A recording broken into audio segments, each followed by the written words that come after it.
Well, let's kick this off. Welcome to Leadership Academy number 5. I will be your host, Nick Matlack, Division Manager of the Great Plains Division. And we've been talking a lot about our division lately, talking about our divisional slogan. One of them we stole from Edmund Wright, a great place to grow. But another one that I really liked, and Melissa brought this to my attention today, was building something great, right? So the Great Plains Division, where we are what? Building something great. And I think about that. And if you take out the word great, then we just become the Plains Division, right? Nobody wants to be a part of just a plain division. We want to be a part of something great, right? So let's make sure that we are great with everything that we do. And that being said, I am really fired up about having a great division agenda tonight for our Leadership Academy and, of course, division meeting afterwards. We have a lot in the pipeline right now. It's a busy time of year. It's an exciting time of year just because of the season, and the market is primed and pumped for spending money. Sales are all around us. It's easier to sell Cutco in the next 6 weeks than any other time of year. So if you're in a position right now where you want to make a lot of money, it's the right time. If you're in a position right now where you want to go out there and get good experience and build your skill sets, it's the right time. If you're in a position where you want to get a lot of leads, it's the right time, right? So I just want to remind everybody that you are in the right place at the right time with the right people. That being said, I want to really open it up to begin right now and just talk about how much I love this company, how much I love our team, how much I love this job. I have been all around lately with different conference calls, different technology and Zoom calls, and it's just been incredible to think about. And we really have something special here. And I think that we all know that, but it's so easy to take that for granted. So what I wanted to start off with right now is I want you to make a list of just put down in your notes, right, what I love, right? And you can just write down, I love blank. And I want you to write down all the things that you just love about this business. And if you don't really know what you love, because maybe it's just become second nature for you, I want you to consider, what are all the things you love about this business that are different than what your friends have as a job, right? Another way you can look at it, I've talked to Bailey about this as a coaching tool, is if you were to leave vector marketing, what would you miss? Because if you're going to miss it, it's probably the fact that you love it right now. Right? And I know some people have stepped away from vector marketing before, and now they're back in the game and they're back working with us. So I want you guys to consider that for yourself right now and really think about, like, when it comes to this business, right, what is it that you absolutely love? I think that the first thing that comes to mind for me is the people. When I brag about this team, I brag about this company, it's the people I get to surround myself, the people I get to hang out with. And you know what? In most of the world, people are not the priority. They're not the coolest thing about a job, right? In fact, it's the opposite, isn't it? People are typically the irritating part. The second thing I love about this job is I love the product. I love the product. I love that we work with such an incredible product. I love the programs that we offer, the fact that they continue to be enhanced and get better every year. When I think about what else I love all of the contests, the awards. I love the promotions. I love that there's so much to win with Vector that it's impossible to win everything. Right? Maybe not impossible, but pretty darn tough. There's so many things to be going after that we never have a shortage of that. Right? I love that we break our own records. I love that we pursue best practices. We continue to build our skill sets. I love the growth. And what I really love is that, and this is the biggest one why I wanted to start with our meeting with this, is I love that our business can be so simple. Let me talk about that real quick. I love that in our team, in our business, you can turn things around quickly. When I say quickly, I mean in the matter of 1 week or less. I love that in this business, all it takes is one good rep. I talked to a division manager up in Kansas, his name's Buddy Boyd. He was out of the race of winning President's Banquet. In fact, he was over $40,000 with 4 weeks left to go. And he ran a training class. He sat down on a Monday night at 8 p.m. for an hour and a half. Mind you, he's got 3 kids. He left the meeting at 9:30 at his office. They were the only 2 last people there. And this kid only sold $2,000 in his first weekend. He's a full-time student. And he sat down and said, hey, I know you're in high school 8 to 4 every day, but you can do this. And the kid ripped it up and went out there and had a $15,000 fast start. He sold $12,500 his second week. He is right back in the game. And that reminded me, he was so good at it, he changed it again. And then boom, got another kid first week in $2,000. And then all of a sudden you got a rabbit and now it's building. I love that this business can be that simple. I love that, for the pilot, I've jumped back in. We had a pretty rough October where we didn't even sell $3,000 in 3 weeks or launch over 5 reps in 3 weeks. And I dove back in the matter of 5 days. We launched 6 reps out of 6 that showed, and we sold over $3,000. And then the next week, we built it to over 30 set for training. We launched 9 reps, and we built over 4,600 in sales. And I know that those aren't the most exciting numbers, but I'm sharing them with you because we can turn things around in an instant. And it's amazing what happens when you think positive and you work hard and you grind every day regardless of the result, right? So I want you to write down something that I'm really a firm believer in. That is the key to success in Vector. The key to success in Vector. You want to know the key to success as a rep, as a manager, as a branch candidate, as anything you want to do? It's being committed to the daily process without emotional attachment to the daily result. That's what it's about. It's staying the course. It's showing up with level 10 energy. It's following through with the actions that are necessary to get you the results and the guidance. And I'm going to share with you a couple of things when it comes down to that. But I wanted to begin by a little bit of recognition. And I just wanted to love on our people and recognize our people. You know, regardless of results, I think that we've got some of the most talented, optimistic, enthusiastic, energetic, and fired up people on our team right now. And you know what? I will take character traits over skill sets any day, because the character traits are things that take a long time for you to develop and teach. For the skill sets, those can be quickly learned. And when we finally make the decision and we find the right people to make the decision, to turn on the switch, to show up as their best every day, to do the things they know they ought to be doing, whether that comes to phoning or PR calling or going on campus or whatever we're going to talk about today, I can assure you that when those people show up with that kind of thing, we are going to take exponential amounts of quantum leap. It's going to be scary because I know that we've been fighting this thing and forcing this thing for a while and just building it. And I can feel all of that pressure right now. I can also feel the pressure that's pushing down. But I'm committed to pushing up harder than it's pushing down. And I'm so ready for us to really capitalize on the last 5 weeks of 2019, regardless of where we're at. And I'm so excited and eager to take it into 2020. And we are literally less than 10 weeks away, if you didn't know this, from year-end banquet and seeing people get promoted to branch manager and district manager, right? We are 22 weeks away from the official summer beginning.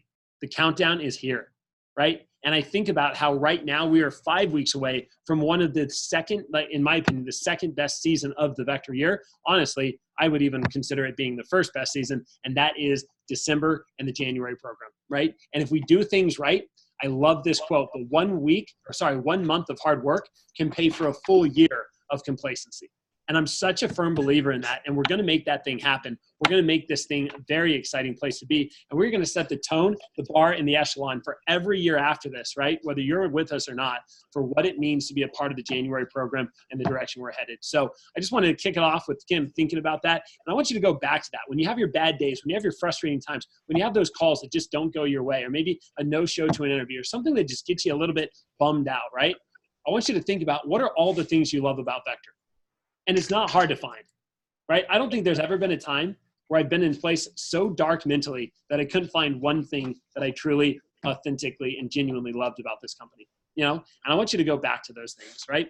So I wanted to start off a little bit of recognition, then we'll dive into some personal and professional growth. The first thing, by the way, I want to recognize both Carissa and Bailey, both coming back to the pilot office last week, watching me have 12 show to day one, having 9 launch. We also had 4 from Bailey's that showed day 1 and 4 launch. So we had a big group, and it was so much fun to see this room completely filled with people again, right? You know, another thing that I wanted to recognize is that Carissa, when you do great things happen. Just had a client that already owned Cutco called back. She asked the one question, how many? She had a $3,200 order. Based on her being in new business and not hitting monthly bonus, Carissa was able to make over $1,000 in 15 minutes. How exciting is that? Right? And those opportunities are all around us right now. By the way, the lady bought 2 signature sets with steak knives, and Carissa gave her $700 worth of free stuff on top of that. She still made $1,000 in the matter of a 15-minute phone call, all because she thought big and believed in Cutco. That's the power of this job. And those opportunities are everywhere. People are in the buying mood. We just need to go out there and capitalize on. Also, with getting retrained, right, she's in a position where she's got 3 more reps on the team. She's building into another training group next week, right? And we're so fired up for the direction she's headed as she goes into December. Already got plans to do cross-training, which is one of the things that's great about our company. We'll actually give a district manager money to go to another district manager's office and learn and watch and coach with that individual, right? So #GoDM. I think we should all do that, right? I also want to recognize Bailey. Bailey just eclipsing over $100,000 in sales for the year in the Norman office. And by the way, when I say the year, his office didn't even open until late April, early May, right? So it's not like he's had the whole year for this, right? And right now he's in a position where he's after double monthly bonus for both the last month in November as well as December. We couldn't be more fired up. Last week, 100% launch. And we also in a position where 3 out of 4 got their first sale. And this week, check it out, last week, built to $2,400, which is pretty exciting. And this week, almost already beating that, and it's only Thursday. It's amazing the dynamics that can happen when you just get the ball rolling and you get momentum on your side, right? Catching that wave, and then riding that out. Pretty exciting. I want to recognize Melissa. Melissa, while Carissa came, ran her biggest training class in a while and fell back in love with having people in front of her, being fully and present, fully emotionally and mentally engaged in the training, running the training with the assistance of the videos versus letting the videos run the training and showing up as a proctoring, right? And she did such a great job. She launched a ton of great reps. They went out there. Many of them had success already. And we're really fired up about just her growing and building. We get back to that type of thing. So I want to recognize that. And the last thing I want to recognize is our CSP team. And a couple of things we should all be writing down. First off, how quickly can you get to 15,000 in career sales? If you're not there yet, you are literally holding yourself back. I've told people this for a long time, but the real job with vector marketing doesn't begin until you're at 10K. Everything up until that point is practice. You don't really get it. It doesn't click until you're at 10K. But once you're at 10K, you get that first big order, you're making 30%. It's like, why did I not do this sooner? Why did I not commit earlier? Gosh, this is so great, right? You know, we have people like Tevin McDaniel, who's not in our leadership group, but Tevin is already a student. He also coaches one of the top football teams for high school in the state. And he's in a position where he's doing demos. He sent out a past customer email last week, $2,200 in sales. And he hadn't been around for like a year. By the way, that means he made $600 last week because he sent out an email.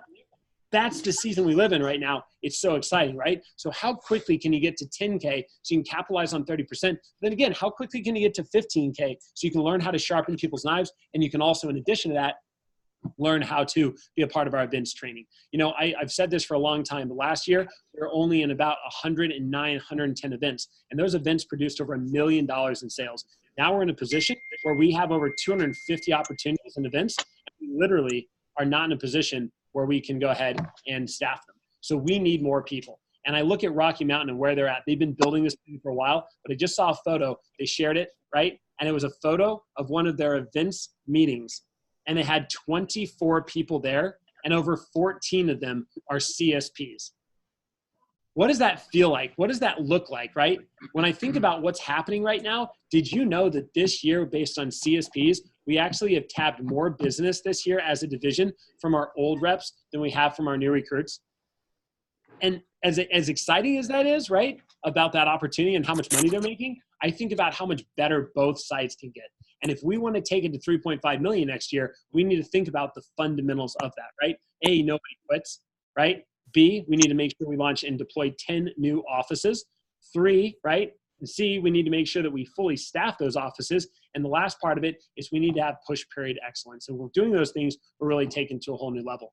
I want you to think about the sales and service events. We just had one of those in OKC on the Sunday. They had people bringing the knives to the booth. It was amazing. We had tons of tables booked up. They sold $20,000 in one day. That's 20,000 CPO. We only had 8 CSPs there, okay? And by the way, the next day on a Monday, they sold just under 20K again.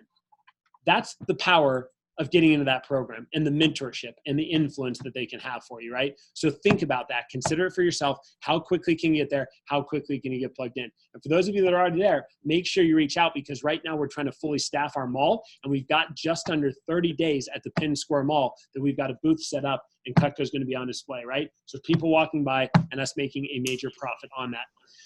Fifth and final thing I wanted to recognize is Triple Threat. So I wanted to do this real quick and recognize our Triple Threat program. For those of you that are on right now, I did want to make sure that we all knew about this, but I'm going to go ahead and pull it up, and hopefully this is working and accurate. But I want you to write down Triple Threat, right? And I want you to write down, how are you doing on these 3 levels? This is the biggest opportunity that we have for growth when it comes to our district offices and staff, right? So what is Triple Threat? Well, Triple Threat is the 3 fundamentals that you need to be focused on as an assistant manager every campaign. Number 1, selling 10K, right? So finding a way to get over 10K in sales I want to remind everybody that on a 17-week campaign, and you might not be on track for the fall, but how can you guarantee it for the spring? Well, A, go after Cabo, right? But if Cabo doesn't go your way, then just be consistent with demos. But less than 5 demos a week, guys, every week throughout a campaign guarantees that you hit 10K, which means you can't make less than $2,000, but you can definitely make more, right? And if every assistant manager is knocking out 10K, this truly is the most exciting, rewarding opportunity for somebody between 17 and 25 in the whole state of Oklahoma and Northwest Arkansas, right? The second thing you should be doing that we're focused on is finding a way to get 3 or more buddies on the team. And I'm going to talk about this later on, but I wanted to recognize Brandon Cobb. He's training and coming up as our pilot manager for the Edmond office. And Brandon, when he got back into it, said, dude, this opportunity is so great. Don't know why I left. I just need to share it with everybody. And so every single day he's posting on Snapchat, swipe up. He's getting very creative with it. He's already had 2 friends start with the job. I believe a third is coming in tomorrow or soon. And right now, he hasn't even been around for the whole campaign doing this, but in the matter of just a few weeks, he's already up to 3 friends on the team, right? So it's incredible how quickly things can change if you just start sharing it, right? And then, of course, the third part of it, booking 50 PRs. So I wanted to go into this real quick. I wanted to show you the breakdown. Those of you that are here, you can't really see this. Maybe I can zoom it over here. I don't know if it will still work. It will not work, so that was not good. But here's the deal. I just wanted to run through a little bit of recognition. Right now, office by office, in terms of count up, Norman has booked a total. Oh, nope, that's, I don't know why that's out of order, but I'll do it in order. So right now we have South Tulsa has booked a total of 28 PRs for the campaign. We also have North Tulsa in the number 4 spot, 44 for the campaign. We currently have a very close race between Stillwater and Norman. Stillwater at 63 booked for the campaign, and Norman at 64 booked for the campaign, and then the pilot at 252 total. And so breaking that down, how many have come from you? How many have come from your own personal total? I know that every office is a little bit different, but just for time purposes, we'll go ahead and dive into the Edmond office and kind of look through that. And I want you to know where your number's at, right? I think it's important to look at it and say, how much have I sold compared to 10K? How many friends have I gotten on the team compared to 3 or more? And the last one is, how many PRs have I booked compared to the 50, right? And if we want to grow our organization, this is where it's going to come from. So a little bit of a count up right now, or I'm not even sure if I can do it like that, but I'll start at the bottom. Tommy has booked 13 now in the pilot.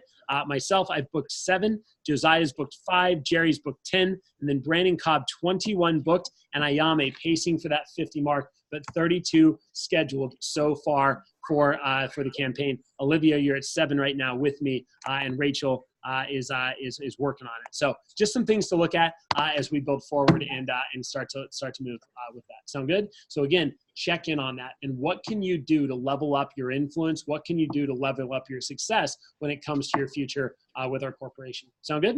All right, sweet. So next thing I want to talk about, personal and professional development. I want to talk a little bit about that right now. One of the things I wanted to share was when it comes to professional development, I wanted to talk about a really cool book. And the book is by Jay Papasan and Gary Keller. It's called The One Thing. It is not on your reading list, but it's awesome. And this book has very quickly escalated to one of the best books out there now when it comes to some great stuff. So I'm going to share my screen right now so you guys can see this.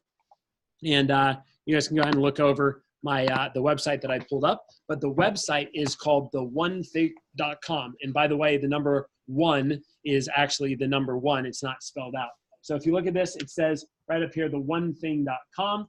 And there's some incredible things on here. I just got a message with my Front Row Dads podcast from a guy named Jeff Woods. And if you didn't know, Gary Keller is the most successful realtor in the world now. He's a billionaire, right? And by the way, his whole mentality when he was building it was the one thing. And so him and Jay Papasan, who Jay Papasan does all the training and coaching for Keller Williams, right? He is the one who wrote it with him. But both of them, their one thing is, for Gary Keller, his one thing, my bad. Yeah. His number one thing is making sure that he keeps Keller Williams as a great company, right? Being a realtor and building it. And then, of course, Jay Papasan's number one thing is training up the people in Keller Williams. So nobody could really take the book to the next level and make it into a business until Jeff Woods came along. And Jeff Woods, by the way, is an incredible guy. He's now moved his family 4 years ago down to Austin, Texas, and he is a living testimonial of the power of the one thing. And now what they're doing is they're taking this into Fortune 500 companies and teaching the concepts and teaching the principles behind how to really take advantage of the concept the one thing, right? And so the question I want you to write down that's a really big one from this book is the following. And the question is it a priority or is it a distraction?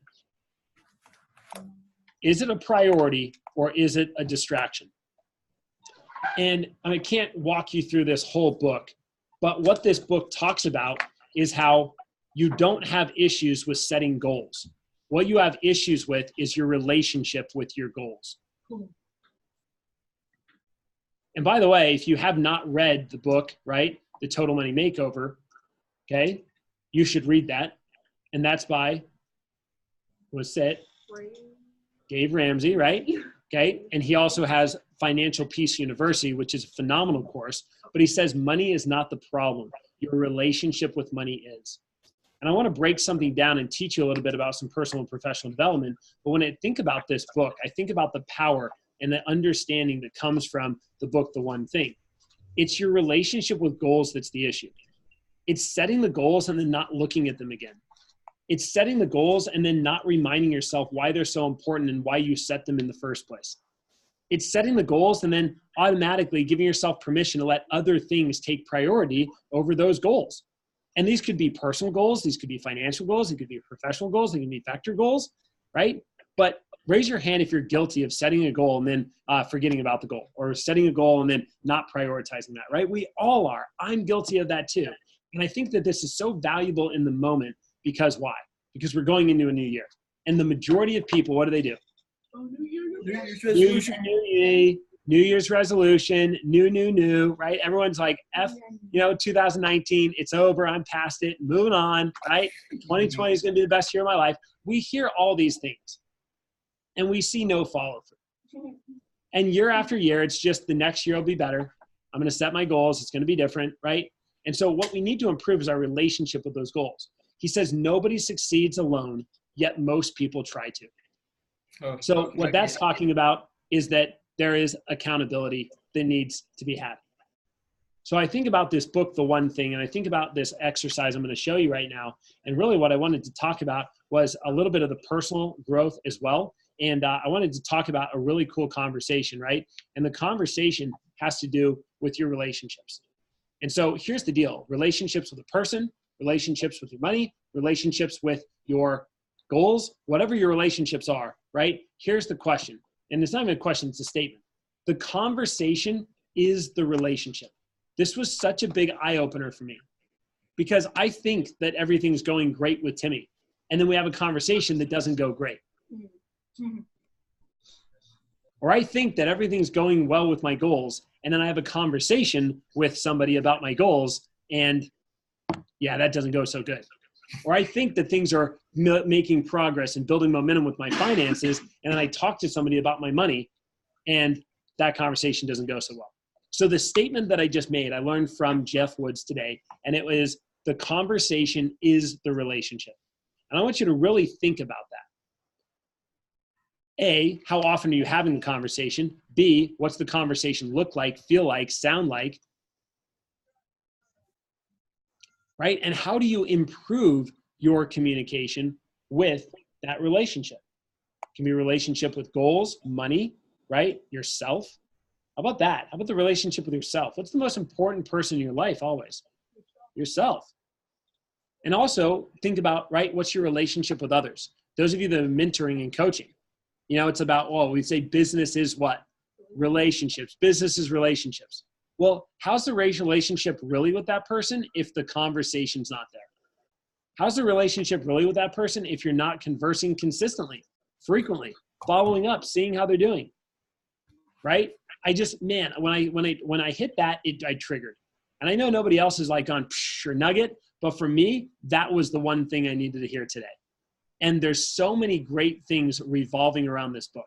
So real quick on there, you can go online. There's some great stuff. Home, you've got about, it talks a little bit more about the concept behind the book, right? You can even, kind of see the faces and photos, right? You can even sign up, get the book, the blog, right? People constantly having testimonials, being thankful and being able to read more on that. Also, they've got on here the podcast. This is awesome. By the way, if you're needing to be sold on this, there's so many great podcasts that come out, and he does such an incredible job with promoting it. Pretty fun. And then, of course, training, right? This is pretty cool. When I clicked on training, check this out. Debt-free degree, get your kids through college without student loan. Sorry, that was the podcast.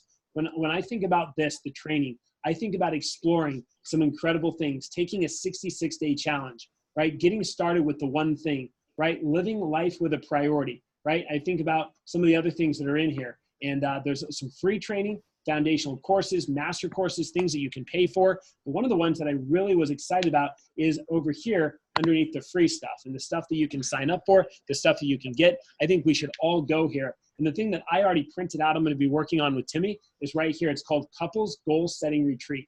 And it's a 6-page document. You just need a name and an email. It's free content, and it has really strategic questions to ask and to think about when it comes to relationships with your fitness, to your spiritual life, right? And even if you're not a couple, there's some really powerful questions. So you could check that out. And one of the other things I learned today was how to stay on track for your goals. This 4-1-1 exercise, I don't have any more time to go into it, but it is incredible. So again, my challenge, one of your assignments is to go and check out the website, The One Thing. And if you're having breakthroughs, share them. If you're having things that are working for you, share them. If you go through some of these free medias, share them. So check this out. Some of the other ones on here. 3 simple steps to develop your purpose and achieve your goals, right? Give me a little hand raise if you could probably use that right now, yes? Okay, and some of those goals aren't with Vector. How about this? The Kick-Ass Guide to Accountability. Who could A, get better at holding people accountable? B, who could get better at holding yourself accountable? Cool, we've got the resources. They're all around us. 6 myths about productivity, right? A simple way to set goals that works for everyone. Stay on the path towards your long-term goals. He talked about a client that he's coaching right now that started taking this one thing concept as a couple and starting to think things out, right? For a lot of people, they're like, I could probably think 1 year out, but I don't know about 5. I don't know about 10. This couple, right? No joke. They said, we want to set up our 50-year goal. We want to know where we want to be 50 years from now. And then we want to start to put checkpoints in and work backwards. And the whole concept here was the way you set goals. Right? So the last thing I'll leave you with before we move on to some other things is the purpose of a goal. What is the purpose of a goal? And a lot of people say it's a roadmap, a GPS, something like that, right? I'm not quoting this word for word. If you're in Vector, the purpose of the goal is not to hit the goal. The purpose of the goal is a person become through the process of going after it. We've all heard of that before. But in this book, The One Thing, what Gary Keller talks most about is this concept. He says goal setting to the now. Goal setting to the now. And he talks about how you should live a life by design rather than a life by default.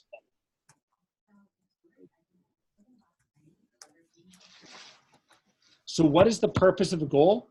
The purpose of a goal is to inform your decisions now and to ask yourself that question. Is this a priority that aligns with my goal, or is this a what? Distraction that pulls me away from it?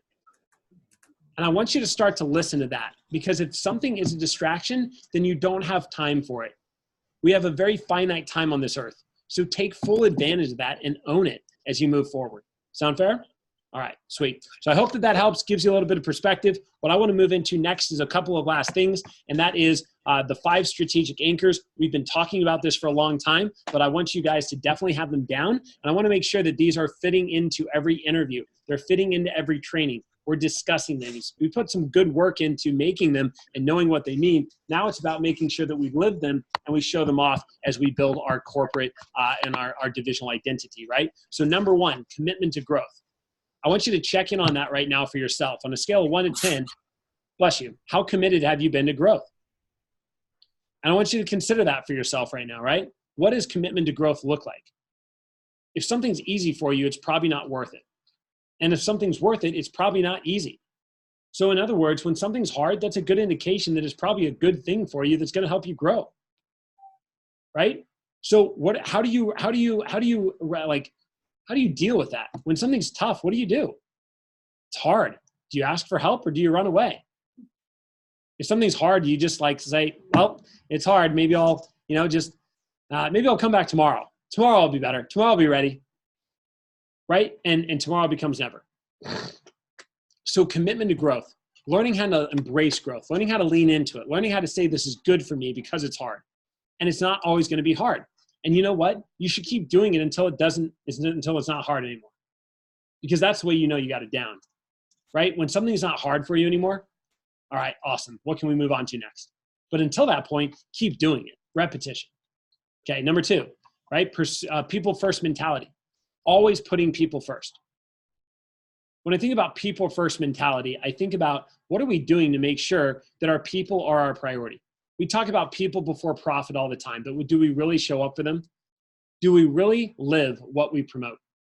When it comes to PDIing every rep every day, when it comes to making sure that every rep gets a PC every week, when it comes to making sure that we help our people understand this business is simple, they just need to focus on the right actions and holding them accountable to those actions. Right? I want you to think about that. And what does that mean to you? People first mentality. I want you to think about who are the people that are most important to you in the business right now, and are you making them a priority? Do they even know that they're a priority? And sometimes those are your mentors. Sometimes that's your manager. Talking to them more frequently, right? Shooting them a text, just letting them know what your plan is for the day. Man, there's nothing more that I like than getting updates from people that have to be with positive. As a division manager, it's unfortunate, but I get more updates from people that are not so positive than ones that are. It's like, if things are going well, I get nothing, right? And if things are going tough, then I get everything. How can we adjust that? How can we turn that around? Number 3, pursuing best practices. I want you to think about that for yourself. Are you pursuing the best practices? Is there a better way for us to do this? And if there is, that should be brought to your manager's attention and to my attention. If you have an idea, bring it up. We're not opposed to changing things, but here's what I am opposed to: trying to change things before you've tested what already works, right? Do what works first and then ask yourself, how can I improve it? What impact can I make? What difference can I make? Some of the biggest ideas came from the reps at the bottom. Do you guys know the story on the virtual demo? Do you even know where that came from? So a rep that sold a ton and had no car, had no leads, and was going off to college, but was so in love with selling Cutco, they didn't want to stop doing it. So he created his own Prezi and then sold like 40 grand in his first semester and won a scholarship. And the company said, dang, that's a smart idea. Let's do that for everybody. And look at how many millions of dollars we sell now through virtuals. Can we imagine the world without a virtual? And that's where that came from. The PR program back in my day, they didn't even ask for PR names in training. It was like, by the way, if you have any friends, let them know. Give them my number. They can give me a call, text me. That was the PR program. And then we built a writing down names, right? And think about how far it's evolved. Think about where the PR program will be in another 5 years. Cool. So pursue best practices. Number 4, showing up as your best. If you're going to show up as your best. And isn't it interesting how in life most of success is just what? Showing up. Kinsey's coming back into the pilot, right? And it's funny, every time she comes in, she's like, it's so much fun to be back in this pilot. It's so cool to see this, or it's so cool to see this, or be here and be a part of this. Isn't that so true? By the way, most people would feel a lot better about this business if they just came to the office more. I think there's something about the summer, right, where we feel so great about Vector, but we're here a lot more often. And then the non-summer hits, and it's like, oh yeah, I don't go to the office as much. There's just something about being in a Vector environment and culture that's different, right? So how are we showing up to what we know we ought to do? And are we showing up as our best? What does your best look like? And what kind of results are created when you do show up as your best? I've been challenged by that in the pilot, showing back up as my best, and 15 reps launched and, $8,000 in sales later, we've got another 8K to do, right? Did P Banquet, man, and monthly bonus, we're going to do it. We're going to find a way. It's going to be the biggest 4 days we've had in a long time. We're going to make it happen. And never giving up on those goals, right? And the last one, number 5, is do the right thing. I've really changed that now to do what's right, not what's easy. I don't think there's been a better slogan for me over my Vector career than that. Do what's right, not what's easy. And just a reminder, things that are easy are rarely worth it, and things that are worth it are rarely easy. Being with Vector Marketing is so worth it, but it's certainly not easy. This job is simple, but not easy. And you know what? Long-term success in a company like ours is never quitting and never giving up. And I love when I can tell somebody's on point and mentally, emotionally, and physically present, ready to dominate and ready to take it to the next level. Cool? So before we dive into our content today, I want to wrap up by saying what's important now. And a few things that I have on the list. Number 1, sell those Olean homemakers. You've got until Christmas. Get it out of the way. selling or paying $750 is not an option, right? Whatever it takes, let's get that done. It's such a stress reliever, and it makes a significant difference in your confidence. Number two, checking in on skills, sales, and savings. What are the skill sets it takes to be a successful branch or district manager? Well, it's pretty fundamental, right? Learning how to master and run a good interview. Number two is learning how to what?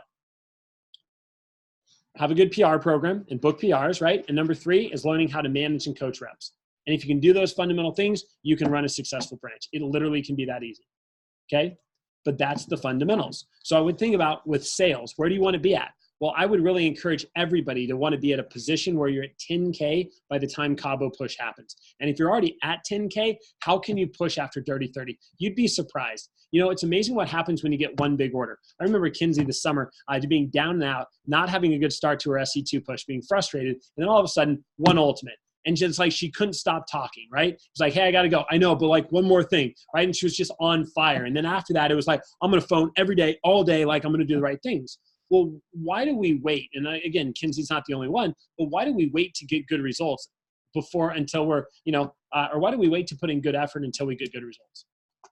Doesn't that like not even make sense logically? Why don't we put in the good effort way before we get those good results, right? In order to get them, And so I think about that right now. There's no better month than November and December to be able to make things pay off for you. If your next phone call was going to buy that Olean homemaker, how much more was you phone? Right? Or if your next demo was going to buy an ultimate set or 2 signatures with steak knives like Carissa had, what would change in your intensity level to get on the phone? Right? So getting back to that and really going after hitting 30-30 or getting to your 10K promotion. And the last thing is savings, guys. I want everybody to have $1,000 saved. And I want to say that again. I hope you're all listening. I want everybody to have $1,000 saved. I don't care if you're running an office or not. I want you to have $1,000 saved. What does it feel like when we've got 10 offices that are year round and every office is staffed with 7 people and all 7 of those people have $1,000 saved, whether they're going to run an office or not? Right? What's our culture feel like? What's the energy feel like? What's the vibe? What's the financial education that we're providing for those people? How much more safe do they feel? People say all the time, oh, I want a job that's stable. Well, you're a lot more stable with this job. You got $1,000+ in the savings account, right? You can afford to have a bad week, and you can get back on track to make sure it's not a bad month. So 5 weeks left to build those, right? Where can you be at by Christmas? Okay. Last 2 that I've got here, letter of intent. Don't forget the deadline is what? Thanksgiving, right? So if you haven't written your letter of intent, and it doesn't matter what promotion, if you're applying for a branch manager, a district manager, or even a pilot manager, I need a letter of intent. And I would even say we should extend that to being an assistant manager. Like we can promote somebody to MIT, but if they want to be an assistant manager, why do they feel like they earn it? Why do they feel like they should do it and they deserve it? Cool? All right. And the last thing here, I'll share it right now, but it's the year-end banquet. So year-end banquet promotion is going to be incredible. I will go ahead and share the screen, and then we're going to dive into some content. But I think about the year-end banquet right now. So awesome. So exciting. Here it is, 2020 kickoff, year-end banquet, San Marcos, Texas. It is going to be on a Friday and a Saturday, January 17th and 18th. It is at the Embassy Suites in San Marcos and Conference Center/Spa. This is an incredible hotel. It is awesome. We've got 6th Street Austin nearby. We have the San Marcos Outlet Shopping. We have San Antonio, right? All different areas and just incredible things. You're going to see people earn things like free Rolex watches, massive bonus checks. You're going to see people really step it up when it comes to some cars, right? It's going to be a really, really fun event. So how do you sign up? Well, don't forget, you need to go on to Vector Connect and you can click on conference registration, get yourself signed up. I'm not sure if it's officially out there yet, but it will be coming out in the next few weeks. The moment it comes out, don't wait. Sign up, start the charges right away. Cool? There will also be the ability to sell Cutco as a discount, right? So you can go for a lot less money, and you can also get free Cutco by going as well. So you can look forward to that. And the biggest thing, guys, is invite guests, right? I heard today that one of the division managers that I learned from right now said his goal is that 50% or more of the attendance is guests for his people, not actual people. And I think about how exciting that is, right? This is the one event that we encourage and we want, and we ask them to come, right? So why would we not ask them to come, right? I love the year-end banquet always, but the ones that I remember most, the ones that my wife and kids, and many times mom and dad came to, right? I think that there's just such a difference in understanding about the business when that happens, right? So how many of your guests can you get there, right? I would love to take over multiple tables when we're there and definitely be near the front when we get those tables. Does that sound cool? All right, awesome. Good. Other than that, guys, let's dive in. We're going to jump into our content today. What we've got is winter break as a candidate. We've also got how to prep for running your branch. And then we've got a couple of videos. So I'm going to burn through this next section very, very quickly. But just to do some screen sharing, the first thing that I wanted to talk about, it's in your email. We've sent it out, but it is an updated video interview. So if you guys can all take one of these and go ahead and pass it around, I'm going to share this right now on the Zoom code so you guys can see it. I'm not going to go into much depth because we really don't have much time, but Alex Mazurek did such an incredible job of taking the video interview and then breaking it down section by section into the vector video interview. So not much has changed with the pre-interview in the beginning, right? Getting them into it, but a lot has changed in the group. So you'll notice that he has scripted out word for word his entire opening after he does his introduction. Exactly about why this job is so great, doing a promotion about basically our program and why it's the #1 program for young people and individuals, right? Then he jumps into playing the video. And a lot of us play the video and then we step out for 20 minutes and we do other things and we don't stay mentally and emotionally engaged. I want us to change that in our division. Running an interview is running an interview. Just like running training is running training, we're just using videos to enhance it and to support our platform. So when we look at this, right, he plays the first video and then afterwards demonstrates Cutco and talks about how incredible the product is and how easy it is to sell, right? After that, plays the second video all about the schedule. And then after that, pauses it, right? And then talks about different examples of people who want a loaded schedule to make bank and people that just want a part-time schedule, right? And I think those stories change throughout the year. Then he plays the third and fourth video, getting started and the pay program, and talking about how we don't do any door-to-door sales, talking about how comfortable and confident our program is to show family and friends, to develop leads, and how nobody runs out of people, right? Giving examples, telling stories. Then he jumps into playing the fifth one, all about training, and then at the end, talks about the perks of the job, right? Talks about the stump speech, talks about how we collect a lot of PR names, right? And then goes into the post. And the last thing that's in here that I really love is at the end of it, in the post, there is word for word verbatim and verbiage on how to A, build the brainstorming list, and B, talk to the parents about the job when they go home, right? And the last thing, talking about the names that they recommended and how to properly follow up. And of course, the last page, if you haven't memorized these, start to memorize. How do you accept an athlete word for word? How do you accept a smart cred? How do you accept somebody with lower education, somebody who's shy and quiet, and somebody who's non-traditional or a little bit older, right? So again, don't have a ton of time to go through that, but take advantage of this, print it off, get yourself a packet. This is different than the packet that we promoted a few leadership academies ago. It's much more updated, has way more verbatim, and I'm excited to hear on our GroupMe the feedback that you guys have after you start running it. So if you have any questions, ask your DM. We went through it word for word earlier, talked about how big of a deal that's going to be for our Jan program recruiting, and I can't wait to start running those type of interviews in our office. I also think that this takes a ton of pressure off because now you're not standing up there for like 10 or 15 minutes at the end of the video. You're able to play a video, do a little bit, play a video, do a little bit. So if you're newer at learning interviews, right, and running interviews, I think this is a huge confidence boost instead of having to do it all at once. Sound good? All right, sweet. So next thing we're going to go into that I wanted to discuss is this guy here. So everybody take one of these, winter break sales strategy. And I'm going to talk a little bit more about this one. This is so critical for where we are at right now as we build forward. And man, who is fired up about Cabo? Anybody fired up about going to Cabo? Yes? 4 days, 3 nights, all inclusive, right? What did it feel like when you were out there in Olean? What was it like when that was presented at the old library? What was the video like when you watched it for the first time? Like, I want us to take ourselves back there. And I want us to understand that, you know what? Selling more Cutco sells more Cutco. Thinking about selling Cutco does you no good. And if all you've been doing this campaign is thinking about selling Cutco and not actually selling Cutco, you've been holding yourself back. So as we go through this, right, the #1 thing that needs to happen is maximizing the next 5 weeks, taking advantage of the season and building yourself some freaking momentum as you move forward into this, right? And let's be honest, you can't just flip a switch. right? So let's go through the packet. First off, when it comes to your winter break sales strategy, reaching out to past reps, getting them on board. What it says on here that I love is it talks about picking a goal. And I think a lot of this is after you've built rapport, but helping everybody get tied in. How many of our reps went off to school? They're coming back. We can get them plugged back in. How many of our representatives were in high school, right? And they've been busy and they didn't have the time. How many of our representatives are in a position where if they just came back and actually got their leads right, they can make some really good money and they can really help enhance our kickoff to the year, right? So again, the breakdown, it's simple. Guys, I want you to write down next to this sheet, 18 days. 18 days. That's how long the combo push is.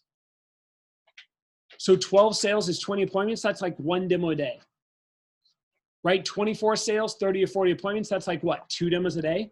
2 demos a day, you could sell 6K and make a minimum of $1,000, right? So I hope you're focused on that and engaged with it, right? Next one, I think about 10K, baller, winning the region trip. And guys, once you have a 10K push, you'll never not have a 10K push again. Every time you're going to want to have one, right? So the year-end banquet push competition, in my opinion, one of the most important pushes of the year. Starting off your campaign strong. What does it feel like when people ask you, how's your job going? And you're like, fantastic. I just made $3,000 in my winter break. I just won a free trip to Cabo San Lucas, right? I just doubled my career sales. I just got promoted, in fact, and I'm going to get another promotion and about another $1,000 for hitting my next promotion so I can hit bonus. Like whatever it is, like think about that. How much money could you save? For some of you, you've never even had a paycheck that big. What would you do with $3,000? And this is part of getting clear on your whys. Writing down $3,000, breaking it down. How much goes to school? How much goes to savings and startup? How much goes to emergency account? How much goes to paying off some bills, right? What would you be able to do with all of that? It's amazing. Like I said, 1 month can pay for a full year of complacency. The credibility, the respect. Once you've done a 10K push, everybody looks at you differently. Everybody looks at you differently. Everybody respects you differently. You respect yourself differently. It's amazing what happens and what just 18 days can do. That's why we say pushes are life-changing, right? Guys, 30 to 35 sales and 40 to 40 appointments knocks out 10K. In other words, here's the way I'd look at it. You want a guaranteed way to hit 10K? 3 a day. 3 demos a day guarantees 10K. 3 demos a day guarantees 10K. Now here's the deal. Choose 2 out of 3 of your winter break days to sell, right? So think about this. Plan around family events, holidays, New Year's. Ask your family now what their expectations are and let them know now what your expectations are. And make sure you put family in first. They know when you're going to be available. And then be prepared to tell them, hey, I'm telling you this now because other than this, I'm choosing to work hard. And make sure you say it that way. It's not like my manager's forcing me to work hard like other hourly jobs. No, you're what? Choosing. I'm going to choose to work hard because of all these benefits that are going to come my way. So plan around your office time, right? Branch and DMs. I want to remind you, you should all run a training seminar before you open up your office. For those of you that are off at school, one of the best times to run that in your office is over your break. If that doesn't happen, then you can push it off and maybe during spring break, but the later you wait, right, the less you have to perfect it and get it better before you open your office, okay? AM candidates, this is all about the PR program. It's all about learning the fundamentals of the business, mastering your PR calls, mastering handling objections, mastering your ability to really crush phone calls. You know, the number one reason why we're not booking a lot of PRs is because we don't have the habits that are really impactful, right? What I mean by that is like actually dedicating yourself to 20 calls in an hour when it comes to PR calls, not getting distracted. Boom, boom, boom, boom, boom, just knocking them out, right? It's amazing. Chris on Sunday chose to take an hour out of her day, and during that hour, she booked 5 PRs in an hour. She only made 1 hour of PR calls, so she could have the rest of the Sunday, you know, for church and family and friends. But you know what? That 1 hour, she got 5 booked.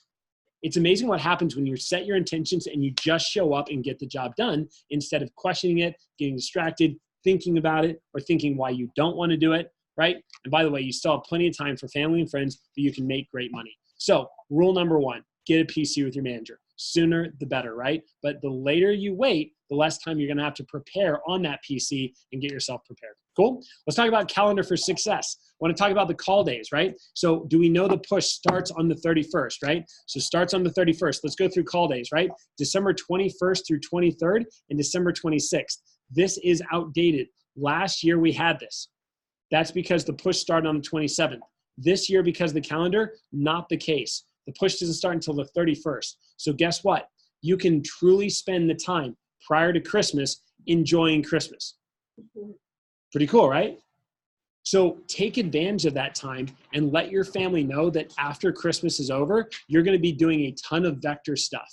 So basically the timeline between Christmas and the new year, right, is where you really want to pack up with 2 activities. Ready? Number 1 is you want to pack it up with learning training.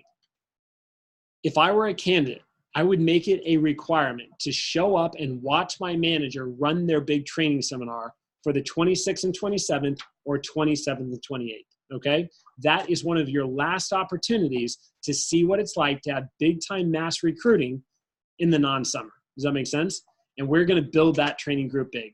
If your manager doesn't have a big group that they're building, come and talk to me, right? Let's focus one-on-one. You can come and watch my training, no doubt, here in Edmond. All right, cool. The second thing that timeline should be used for is call days, half day or all day call days.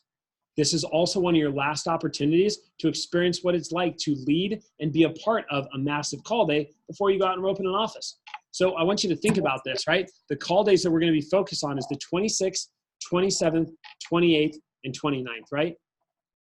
And you could even do the 30th. You could have 5 call days. Now, if you're not going to do the 26th, then you could start on the 27th and go through the 30th. But can you imagine doing 4 half-day call days? Half that day you watch training, the other half you make calls. Half a day you watch training, the other half you make calls. Half a day you make PR calls, the other half you make personal calls. And you do that again. If you use those 4 days leading up to the push, imagine how many PRs you'd be able to book. Imagine what kind of training you'd be able to get to watch somebody else run it. And imagine how many demos you'd have booked ahead of you as you go into the push, right? So commit to 4 to 5 days before it starts and make week 1 of the push the biggest. 10K in sales. How much more committed are you to the push when day 1 you're already at $2,000 and day 2 you're already at $5,000? It's a lot easier to say, I got this, than when you don't have any of that momentum, right? And you're booking your best people. And if you think that people don't have money to spend, you're wrong. People are sending back all kinds of things, getting lots of refunds after the holidays, right? And you know what the biggest thing they're doing is? They're sick of spending money on others, so they're starting to spend money on what? Themselves. And they are ready to buy. My fast start started on the 28th of December, and I sold $12,000 during it. And we have a ton of examples of people shipping 10K right after the holiday, right? So again, be prepared for those call days. And if you haven't taken out your planner, I didn't see a lot of people here in the pilot do that. I would bust that out right now and start to work through that, right? I know on the 12th, we'll be walking through our day-by-day plan for Jan program, but I want to set these intentions now. All right, last couple things on here. Tie the people in, manager, parents, customer, right? Are we talking to everybody about Cabo? Because if you don't start talking about it now, right, then when are you ever going to? Letting people know, telling them why you need so many leads now is because you're preparing for the Cabo push, right? This is why I'm incentivizing. Miss Jones, how'd you like the peeler, right? Using the peeler presentation, getting those leads. And again, leads from the summer, those are definitely old leads. But if you get leads now and you're calling them a month from now, those aren't old leads. Those are fresh leads, right? So are we maximizing the next 5 weeks to really get as many leads as possible? Are we sitting down with our parents right now and truly authentically telling them why we're here, why it matters, why we're willing to work hard, and tying them into those goals? I guarantee you that there's not one person on this call, me included, I've been around for 13 years, that has parents that has given you every single lead they've got. Nope, not possible. They still know more people, right? Your family, your siblings, your friends' parents that you kept, holding off on calling, right? And again, with expectations, guys, under promise and over deliver. Let them know that you're literally not going to have a life. You're going off to knife camp. They're not going to see you for this whole time, but, right, you will make them a priority if they let you know now. And then when you're around more than they thought you were going to be, they're happy about that rather than upset. Okay? And share why this winter break is such a big deal to you. All right? Last 2 things on here, we have prepare. Put down a whys exercise. Why are you wanting to go after it on a personal level? Why are you wanting to go after it on a professional level? Right? When it comes to the call list, making sure you get to Mission 250. How many names and numbers can you get on there? And by the way, Mission 250 is everybody. It's past customers. Okay? It's your chicken list. It's your friends on Facebook. It's all your friends' parents. It's all of your recommendations. It's all your initial leads that you never connected or reached out to and built value with, right? It's everyone putting all of that in. Cool? And then, of course, any uncalled referrals that you've got as well. Refresh your demo. Study up. Get prepared, right? For some of you haven't done demos for a while, so get back into the simple basics. Guys, selling Cutco's simple when you just follow the what and you read it word for Okay, you cut a lot of what? And magic numbers what? And you have a lot of what? And you make them laugh and give them high fives and be corny and weird and nerdy, right? And not worried about being like judged for having a cool product. It's amazing, right? Brandon told me that. He had a client, all he's really wanted to ever do is ride a horse. They had a ton of ranch land, and he asked them if they could ride a horse. And they said yes. So he went out and rode the horse and then kept doing the demo. He said he was on the horse with the blue book in hand, talking to the client. He did that. And by the way, he sold $450. Now, I don't think I'd ever want to be on a horse during a demo. And if I was, I definitely would not want to have a blue book. But Brandon did that, and they bought $450. Our product is that good. So it's okay to have fun. It's okay to be yourself. It's okay to be weird and nerdy and different. But you know what's not okay? What's not okay is to not get Cutco in front of people. What's not okay is to not be passionate about spreading the word about this product. Getting everybody on board with why it's awesome and why they should get it, right? And of course, get motivated. Start studying your scripts. Start field training now. Start going and watching other people do demos and get motivated. Right? Get motivated, get hyped. It's so funny how a little meeting like this can make such a difference. Like just with me talking about this right now, I feel like there's better energy in the room. Some of you have sat up, you're like, okay, this is good, right? Brandon sat through an hour message earlier, right? On the region call on Wednesday. And at the end of it, he threw his pen across the room. He threw his pen across the room. He's like, I'm so hyped right now, right? Like out of nowhere. And I was like, dude, the call's not even over. And he's like, I know. And I was like, go get your pen. You still need to take notes. Right? That's what I mean. Are you surrounding yourself with people who have poor habits that are making you a worse version of yourself, trying to pull you back down to their level? Or are you letting go of those people and escaping that realm and saying, I'm going to surround myself with people badass. I'm going to surround myself with people that are amazing and outgoing and optimistic and are fired up about the future, right? Okay, and the last thing is a great segue into my second document I'm going to share, and that is building the team. Building the team. The number one way to get yourself better and more committed to going after Cabo is getting friends on the team. Who are the friends that you knew from high school that weren't old enough to work here, but now they've turned 18? Their winter break could be a life-transforming experience for them, and they can become guaranteed staff members for us next summer. Who are the friends you've made in college that you didn't know last summer, but now you've got their names and their numbers? They're part of your group projects, and we should plug them in and get them to be a part of our organization, right? Who are your newly acquired friends? Some of the friends, how about this? How about your college friends that went off to college and they're not around anymore, right, for the school year? And they denied the job because they're like, dude, I'm almost with college and I don't have the time, right? But now would be perfect. Nobody else is competing against us, if you really think about it, for this winter break program, because nobody else is hiring. There's no internships. There's no graduation ceremonies. There's no graduation trips, right? It's not the summer when families are vacationing all the time, you know? And if they are going on vacation, it's not for the whole 18 days. It's not for the whole 3 weeks. And if it is, that's weird. But most people, it's not, right? So here's the deal. It is the perfect storm. That's why I believe this Jan program can be completely different than any other time. Last year's handouts, right? Who are all the friends you recommended once, but you know what? They never did it. The holdouts, not handouts, sorry, right? But what could that look like? Re-recommending them, getting them back into the job. I want to remind you that I took 8 flyers and threw them all away before I decided to meet with the guy at a table and show up to the interview that day. Was that worth it? It's a $15 million decision at this point, right? For the company. So are we going out there and fighting for our people? We know it's what's best for them. They just don't know it yet. So you have to know it for them, right? And who do you know that needs cash over the winter break? Who do you know that's always broke? Who do you know that you're fed up with just taking a crappy hourly job? And you know that they're better than that. They're better than that. Give them a shot. Give them an opportunity to have a life-changing experience. Talk about the contest, the prizes, the office prize level, right? You know, what prizes do you want to win? What prizes do you want your friends to have the opportunity to win? How much more fun is Cabo when you go with your friends? Think about that, right? And then, of course, the region level incentives, the scholarship race, proving yourself as a leader, and understanding that if you don't do it now, you're never going to, right? So I hope that that helps. Again, we'll cover that a little bit later in our division meeting, but I really wanted to highlight that. And the last thing I wanted to talk about is recruiting. I want you to write down Rita. Recruiting is the answer. And when it comes to our recruiting, guys, I want to discuss the power of this. When I think about recruiting, I think about a great understanding of what it means to be a recruiter, right? I think about the recruiter's creed that I brought up when we were in OEN.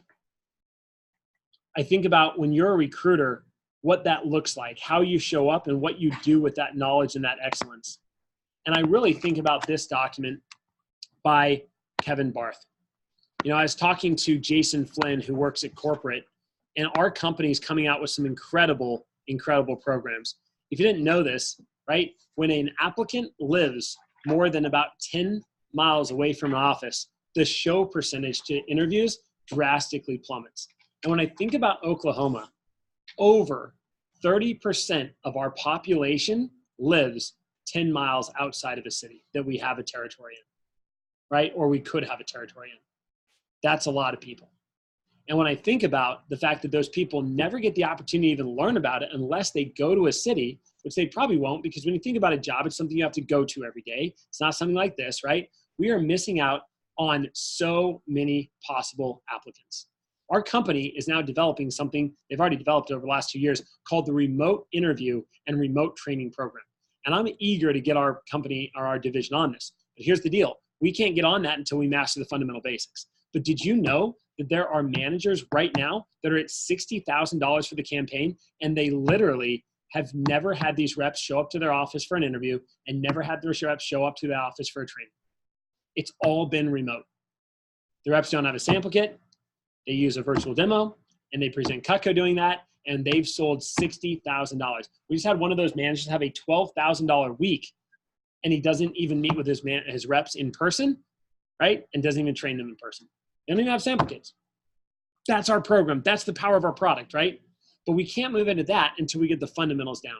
So there's two types of recruiting we've talked about, active and passive, right?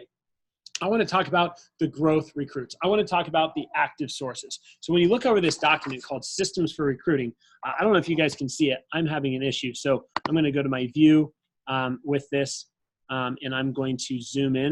So hopefully we can see it a little bit better. You can turn off AAC if we need to do that or something. So, yep. Or just turn it up. I turned it on because I had a jacket on. All right, let me see if I can get even more here. 125. All right, cool. So here we go. Systems for recruiting. Hopefully you guys can see that better for those of you witnessing it, right? Let's look over this. And by the way, these are not things we're going to wait on. These are things that are going to happen now.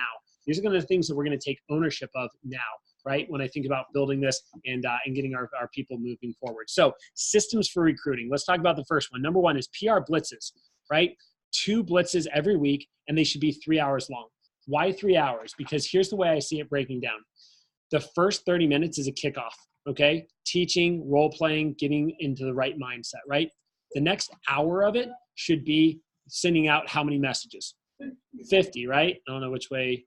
All right, you get the point, right? It's one of these two. Okay, good. So 50 messages, right? Sending out 50 messages. And then what's the third thing that should happen? Well, that last hour and a half should be following up on those messages, right? And booking your what? 5, and that's what should happen. Now, one thing I want you to write down about this whole blitz thing, right, with the 55-5 program is this. If you aren't going to get 5 demos ahead of you, okay, because you're not committed to making those calls, then you have to make up for it with extra PRs. So in other words, 50 messages sent. I think we have full control over that, yes. But if you're not going to book 5 PRs and 5 demos, then you need to book 7 PRs and 3 demos. Well, let's say you'd had a really rough time on booking PRs and you only booked 3 PRs, right? Well, then what do you need to do on the opposite side? You need to book 7 demos, right? I don't care how it gets done. I just care that it gets done. But overall, your total needs to get to a total of 10. Everybody with me on that? So that's an important part of this concept, right? And again, what message are we sending? It's already in here. Hey, just want to let you know my job is looking for holiday help. The starting pay is $18 per appointment. Schedules are flexible, and it's a great environment. You can swipe up and apply if you're interested. It takes like 2 minutes, right? And then boom, Google link, right? Every office has a Google link, and we've been getting so many applications through that. You can ask Ayame, they're the easiest people to book, right? But we need to drive more of it. Okay, here's another example. Hey, are you or anybody you know looking, right, for part-time work for the holidays? Starting pay is $18. It's my office is looking to fill positions right away. We have internships and scholarships available. Message me if you know anybody that's interested. Thanks. Right? How powerful is this? And I want you to think about that. Again, using the Google Form link, we can use that for Facebook Jumpstart and things like it. Cool? Another thing that's on here is organizing and delegating the calling, making sure that we know who's calling what list and making sure that all lists are getting called. I just checked it with Jason Flynn. Did you know that in the Edmond office alone, there are 29,000 names and phone numbers through PRs that have been referred to us that have never been reached. That means they've never clicked the link for conveyor and they've never talked to a human, been marked that way in Vector Life. 29,000, and that's just in Edmond alone over the last 5 years. Okay, you want another shocking stat? Throughout the whole state over the last 5 years, there is over 103,000 names and phone numbers of PRs that have not been contacted. We have an issue. We are not following up with the people that are being recommended. Now, by the way, that's a better issue than not having enough names. But the bottom line, it's a lot of people that we should get in touch with, yes? So lack of resources is not our problem, right? And then beyond that, setting proper expectations and problem solving, right? 30 calls per hour. I want you to look at this. Like Kevin Barr's one of the best in the business, and he sets his expectations at how many calls an hour? 30, not 20. 30 calls an hour. If you're in the moment, if you're in the zone, it's phone time. Let's go. And there's no distractions. You get your 5 booked, right? And you blitz. Because otherwise, what's the point of calling it a blitz? It's not a blitz, right? It's not. Cool? So keep that in mind. Advanced training 2. So keep that in mind as we move forward. Number 2 thing that's on here is social media. I want to talk about consistency and doing it every week. Okay, first off, are we capitalizing on our team meetings and our key staff meetings to ensure that our people are sharing the opportunity on social media, right? Are we incentivizing them, right? So let's read through this. First off, it says share with why you want to build the team. Somebody needs to do a promotion at every single event. Beyond that, what they gain from the Team Builders Scholarship, the PR prizes, right? What they can do for the team, right? And the last one is having everybody post. And it's very simple, guys. You take a quick photo, you copy and paste the script, you do the swipe up link. They can do that in the matter of 5 minutes and share it on 3 different websites and talk to them about why it's valuable and valid and worth it, right? And how to like not deal with the negativity. If somebody's going to be negative, whatever, just ignore them, right? They're just doing it for attention. You know what I mean? But sending it out to everybody, getting them on board with that, right? So another part, training day 2, fast start upgrade. Are we using Andrew Nickerson's Snapchat program? Are we counting it for the incentives, right? And for getting the extra days on the fast start. Having everybody post on their social media and really maximizing the name collection. Cool? And the last couple things here, advanced training 1 and advanced training 2, reminding the importance of peelers for recommendations, right? And don't forget, if somebody posts on 3 social media platforms, they get a free peeler, right? And these are all just so simple to implement and do, but we're still not getting them done. Cool? And the third and final thing, guys, we've ordered special winter break advertising. We have 3 different slogans that are going to be on future posters and flyers. They'll be coming to your office in about a week. And the first one that's on the poster is going to be holiday help. The second one we have is semester break work. And the third one we have is winter break work, right? When we get those posters, when we get those flyers, we have a very finite amount of time to get them out to make them make sense, right? If we're posting like winter break work in January, that's not going to work too well, right? So the goal is whatever amount of advertising your manager's ordered, help them get it out. Have a strategy, right? There's nothing against going to the malls on Black Friday and passing out a ton of flyers. Nothing against, right, being able to go to movie theaters, right, and pass a bunch of those things out too and really take advantage of this. But we've got to get back on campus because that's our biggest opportunity for growth. That's where our sharpest candidates are, right? So organizing all campuses that you can go to.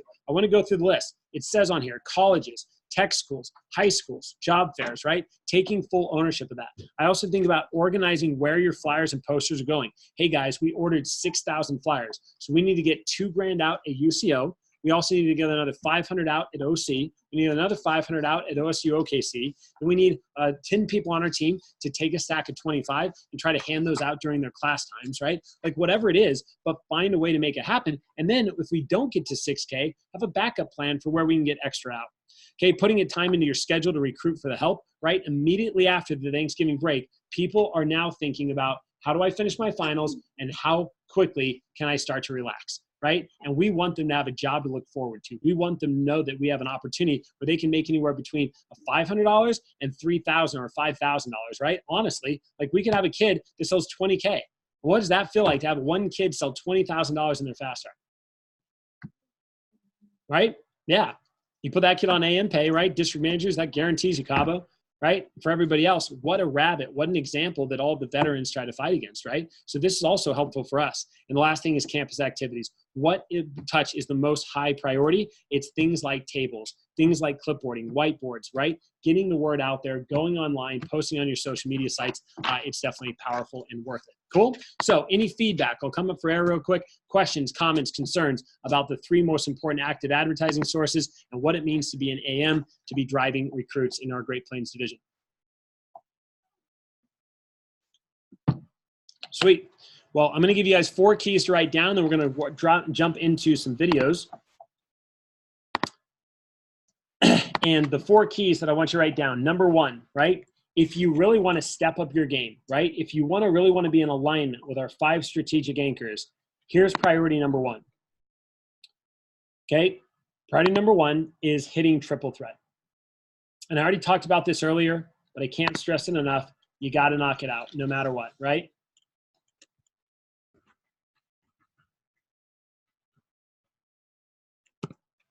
Cool? Number 2 key that I have, and by the way, you could literally be at 0 on all 3 of those and still hit triple threat. Can we agree? But it's how bad do you want it? And is it a priority or is it a distraction, right? Which one's going to prepare you more? And my question to you is, if you were more on track for triple threat right now, right? Would you be a little bit more confident in opening up an office, or a little bit more confident in taking that next promotion to being an AM, right? So take ownership of it. And if you, by the way, how empowering. What if you can knock out triple threat in the next 5 to 6 weeks? When you go into the spring campaign, it's a joke, right? It's a joke. You knocked out triple threat in 5 to 6 weeks, and then you knocked out triple threat again in the first 5 to 6 weeks because of Cabo as well. It's a joke. It's no longer are we thinking about triple threat. Now we're thinking about, how can I double triple threat? How can I triple threat? How can I get the triple crown in triple threat? Right? Or whatever you want to call it, right? But it starts now. Yeah, that's a lot of triples, isn't it? Okay? All right, cool. Okay, number 2 that I want you to write down is Facebook Jumpstart. If you have not been added to the Facebook Jumpstart on social media, you need to get on there for sure. Okay, also when it comes to Facebook Jumpstart, okay, we need to make sure we're listening and watching the modules, right? And in addition to that, we need to make sure that we are also putting time into making sure that we're messaging people, or not messaging people, friending people, all right? I want you to write this down, this number, 500. The goal is, if you're an assistant manager or a leader, by December 8th, that you've added 500 friends from your targeted schools. Everybody with me on that? Putting in the time, finding those schools, friending everybody that you can. And if this doesn't make sense, watch the modules. It'll make sense, right? But again, guys, the modules aren't long. You can spend 30 minutes a day learning about these things. And if you're not sold on it, well, here's the deal. The future of our world is going to lie in social media. It's who can get the most attention. That's how it works, right? So the bottom line is, you're learning and developing skills about how to do that, okay? So Facebook Jumpstart. And here's the thing. If you get 500 messages by December 8th, then you can only message 50 a day. So check this out. 50 a day, 51, 50, 55, I don't know where I'm at, okay? 50 a day, right? And work through that. I want you to consider this for yourself. You do that for 10 days straight between the 8th and the 18th. Even if you only get a 10% response on those 50 messages of 500, 10% response is still 50 people that responded. And even if you only get, 40 of those set up for an interview, imagine what happens then. Now we're getting 15 to 20 extra people per interview, or per applicant, or per AM into the office. Right? Do you see the power of this? But if we don't do it, then it's just like, oh, woulda, coulda, shoulda. And guess what? Facebook Jumpstart's not going anywhere. For the ones that don't respond, when you open up your office, Facebook Jumpstart is a major component of how you're going to get off to a strong start. You know, and if you do things right, you can be like Nick Smith. Nick Smith launched over 40 reps his first training. 40 reps his first training. His first week as a branch manager was $33,000. His first paycheck as a branch manager was $6,000 in the first week. But that wasn't 1 week of work. That was 2 months worth of work in branding himself in his territory before he opened his doors. Does that make sense? That's what's possible if you get on board now. So do this for yourself, right? And for the potential and the power of that. Sound good? All right, cool. Number 3 thing you need to write down is your schedule. Schedule. Let's talk about schedule. A few things you need to schedule with your manager is, A, when are you going to run a training? You need to get a training under your belt. And if you want to be a sales manager instead of a branch manager, I would highly recommend also setting up a training, right? So talk to your manager about what those dates are going to be. It's only 2 days. And you might run a training that only has 2 people in it, but you know what? You ran a training, right? And having that exposure to knowing and having the confidence that you went through the process, such a big win. Okay. Another thing is your phone time days, right? Talk to your family. Oh, but Nick, you don't get it. I'm going to be out of town for this day or this time period. Great. You know what I'm going to say about that? I'm going to say great. But you know what's not great is if you don't have a plan to work around that. That's what's not great, right? Like, I'm not saying that you have to be obsessed with Vector for 3 weeks and you can't have a life. I'm saying know about the 3 weeks that you're going to have a push. And I'm saying talk to your family about what days are no-goes for you, what days are open, and then maximize the open days. I'm going to be gone for 3 days between Christmas and this. All right, sweet. Well, then what's your plan? There's no schedule that we can't make a plan around, right? But don't be the person who fails to make the plan, okay? So again, get the schedule made, run a training, get your phone time days. And the last and final one, guys, and number 4 is this: take action. Take action. And when it comes to taking action, that has to do with all of the active sources. Things like the Blitz Days and 55.5, okay? Things like Facebook Jumpstart and social media, right? And getting people to post. And then, of course, the third and final thing that we need to have is we need to really focus on campus. Cool? And when I say take action, here's the best quote that I think of when it comes to taking action is this: if not now, when? If you don't choose to step it up and figure this stuff out right now, when are you ever going to? Because later becomes never, right? You live in a someday mentality and you never get around to it.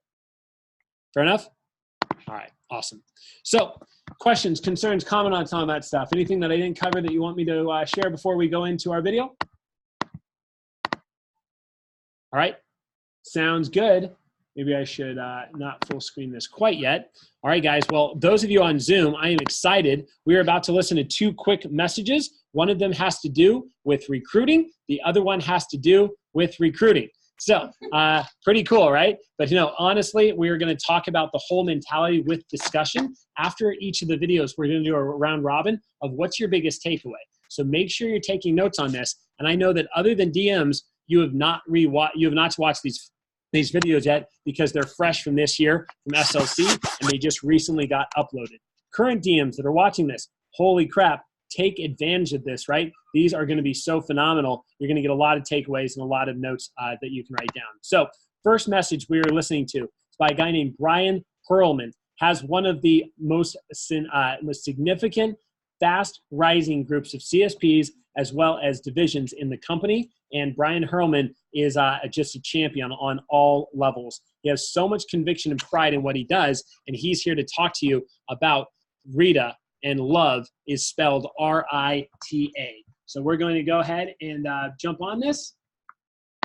It's a 25-minute video, and at the end, we'll dive in to what we learned from it. So here we go. Allie knows about Rita, and she's a big fan too. That's his wife, by the way. So take notes, welcome right? to SLC. I believe that iron sharpens iron. And that's why we're in this room today. I also believe that you get what you search for. And it's really cool as an SLC speaker because the pressure really isn't on us. Anyone that's coming up and speaking at this event is going to deliver. The pressure is on you. You get what you search for in life. Dan hit that as I was coming up. I also believe that nothing in life that is worth it is ever easy. I also believe that we have one of, if not the single greatest consumer product that money can buy. I believe that we have the single most impactful foundational program for young people. And I also believe that there is a feeling in this room that productivity and recruiting are mutually exclusive. That you either get one or you get the other, you can't get both. And I'm here to tell you that that is just not the case.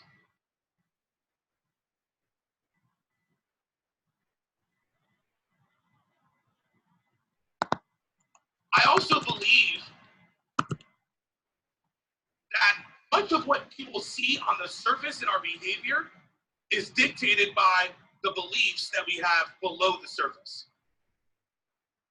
And on that note, you know, I got really obsessed about this idea, and Simon Sinek in his book, Start With Why, did a great job of co-defining this.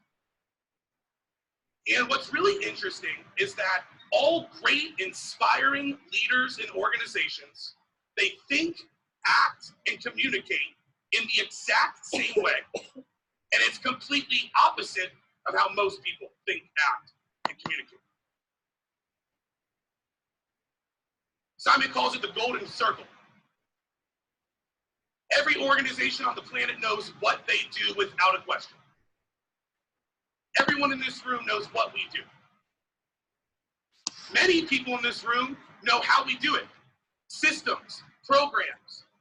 But I think the real key is understanding why and having a deep-seated, burning passion for that why.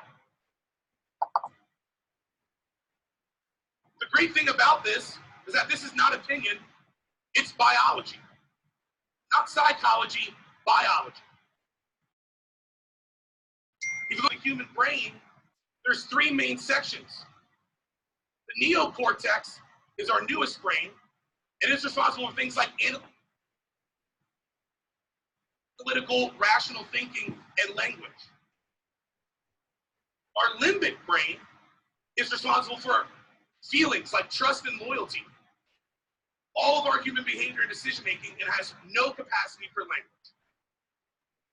How many of you have had an experience where a representative has called you to cancel an interview, cancel training, quit the job, and the best that they can muster up is, it just doesn't feel right? Well, that's because the part of our brain that's attached to feelings doesn't control language. The best they can muster is, it just doesn't feel right. It doesn't feel like it's right for me.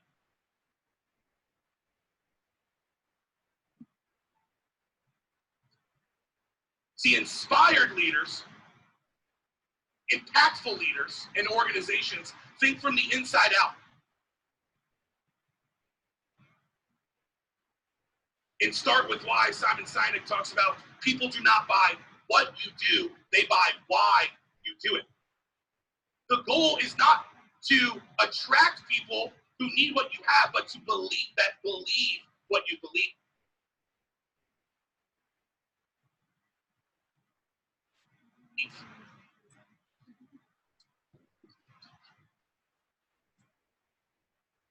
So here's what I believe. I believe that today's youth is our future.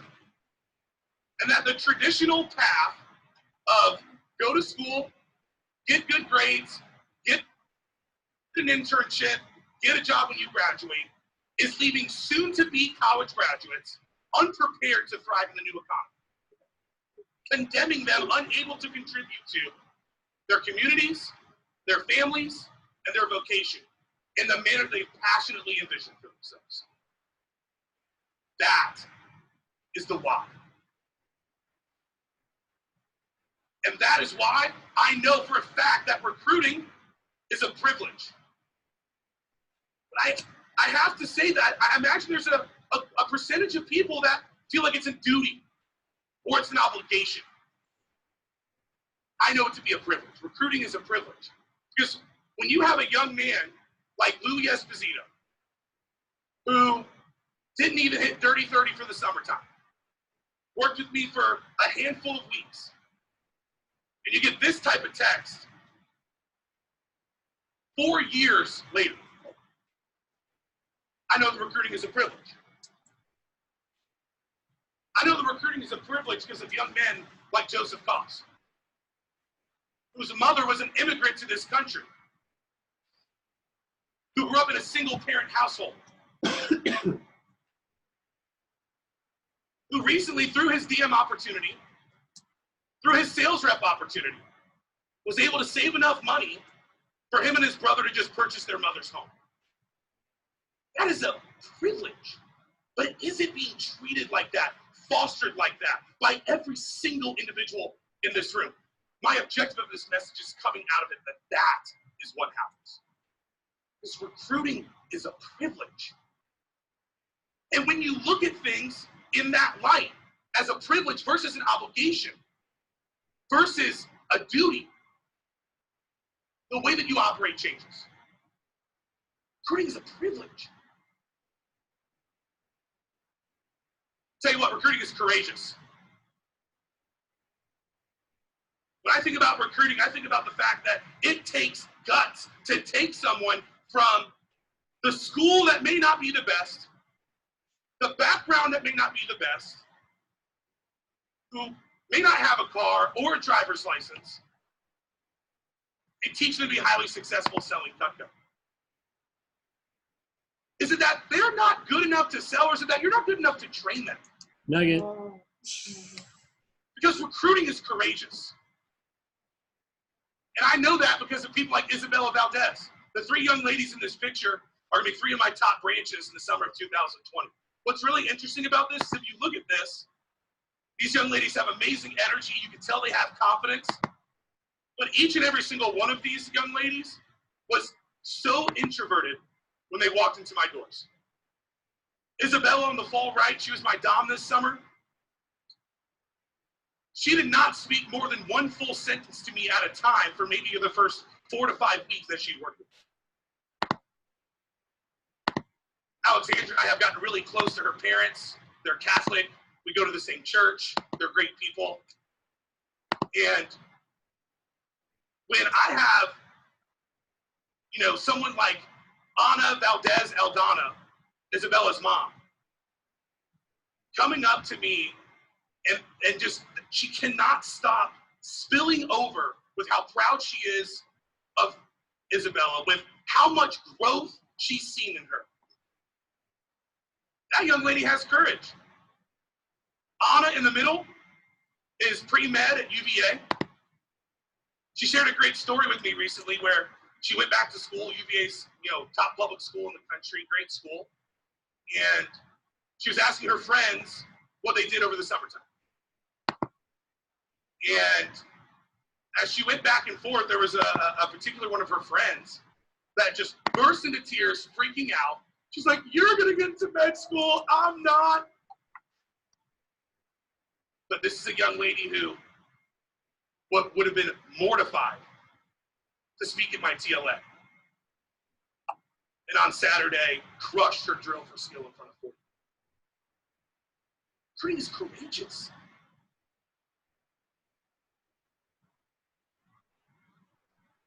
Recruiting is conviction.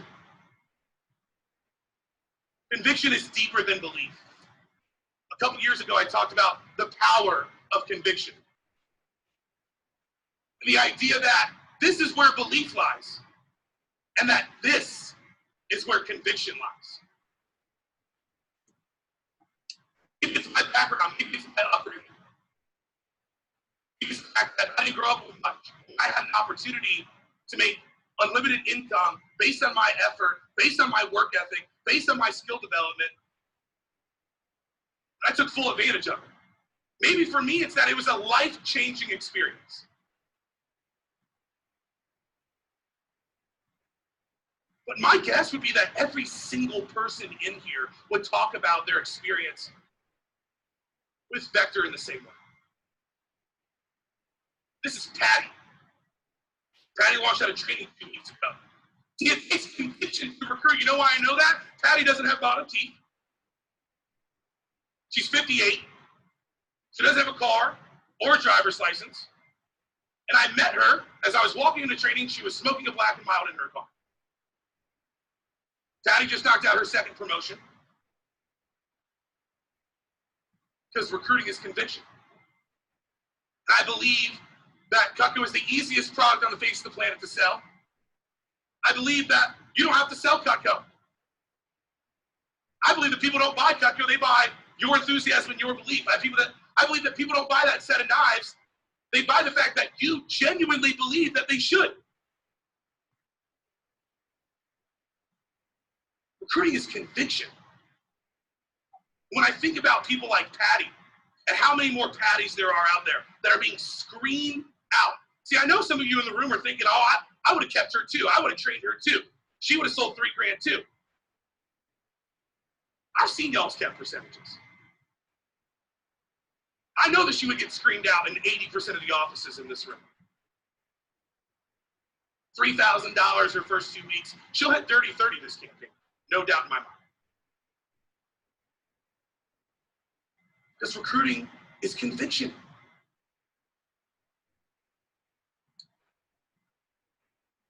Recruiting is progress.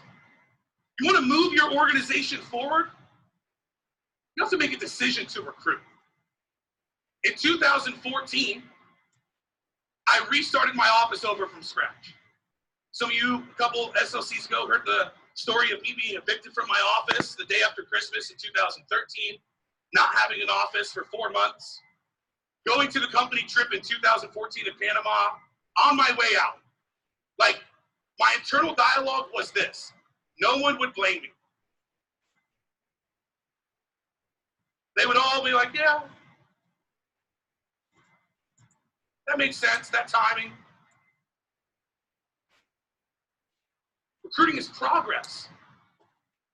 I remember when I came back and I restarted that office in 2014, I had 2 assistant managers, that was it. Neither one of them had gone through TLA, neither of them had any formal training whatsoever. And what I told them was this: get people in front of me. I operate at a higher level the more people are in front of me. I don't care what the caliber of the training class is. If it's 10 versus 5, I'm going to run a better seminar. If it's 15 versus 10, I'm going to run a better seminar. Get people in front of me. Because what I know for a fact, and what I saw happen in the pilot this summer, is that regardless of the caliber of the student that is in the training, that's launching from the training, they are connected with high caliber potential recruits. Each and every single one of them. Everyone. Recruiting is progress. This was summer kickoff 2018.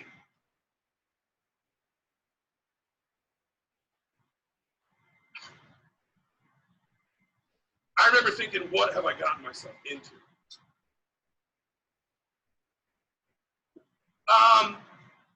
So in this photo, 3 managers in this photo quit before May 15th. DMs. 3 DMs quit before May 15th. Recruiting is progress, baby. Because this was summer kickoff 2019.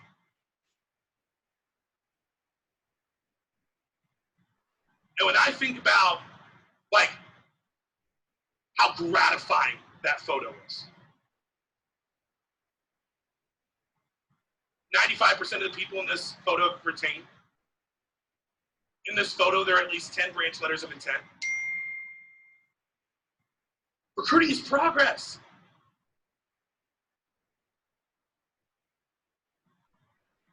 I'll tell you what, recruiting is exhilarating.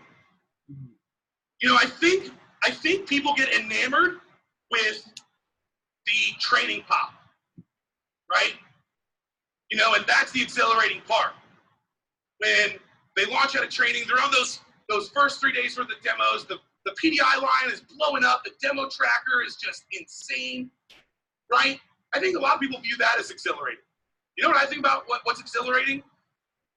When I walked into my office on December 26th, 2018 for my big dance seminar, and we had 55 people in day 1 of training.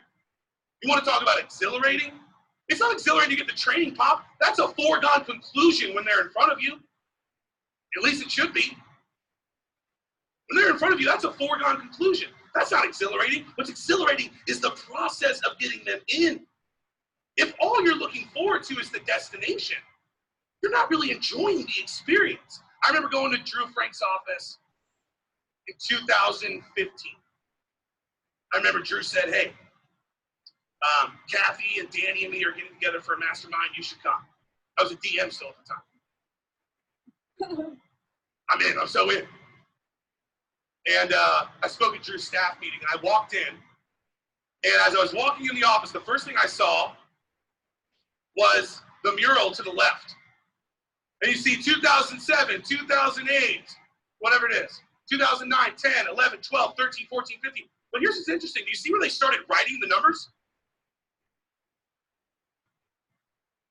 Like he's planning on a minimum of 3 more columns.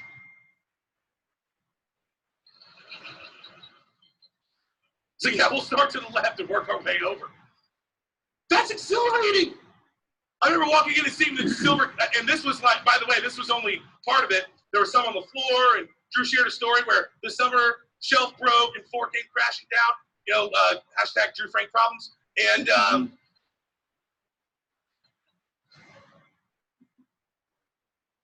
but I remember walking in, and I remember feeling like I was pretty good at what I was doing.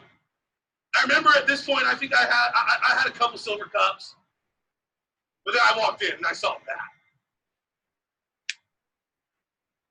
I have never in my life been so humbled and excited simultaneously. You don't get these by recruiting less than 100 people in a summer. You don't get these recruiting less than 200 people in a year. You don't get these doing less than $4, $5, $6, $700,000 in new business in a year. Where does that stem from? It stems from recruiting. But how are you viewing it? Is it a chore? Is it something that you do to just get to the fun stuff? You know, I have a vision and a mission, and it's inspiring. And I'm on fire about it. I want to positively and dramatically impact the lives of over 1 million young people in my time with Cutco. I did the math. I've trained about 5,000 students. I got a long way to go. That is exhilarating.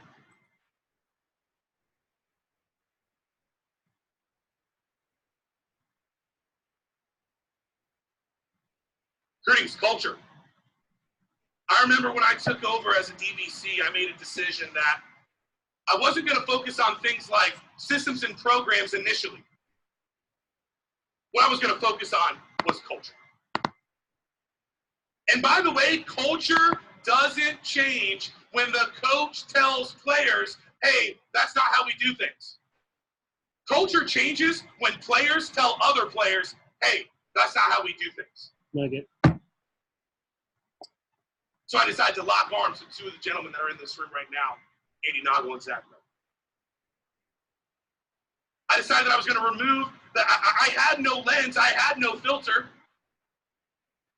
And I knew these guys were special and that I liked them. So I poured in to Andy and Zach.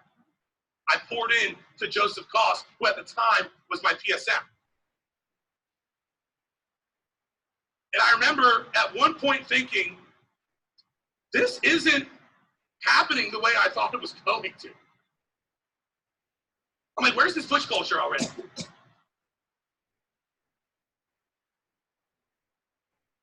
Anything great takes time. Doesn't happen overnight. You're not going to work out 2 days a week, eat well for a week, and step in the ball. I might step in the mirror and see some results. But recruiting is culture. This is our TLA class. 40 deep at the end of the summer. And one thing you're going to see on this is that every race and ethnicity is represented. That's something we take a lot of pride in. Recruiting is culture. You want to know what culture is?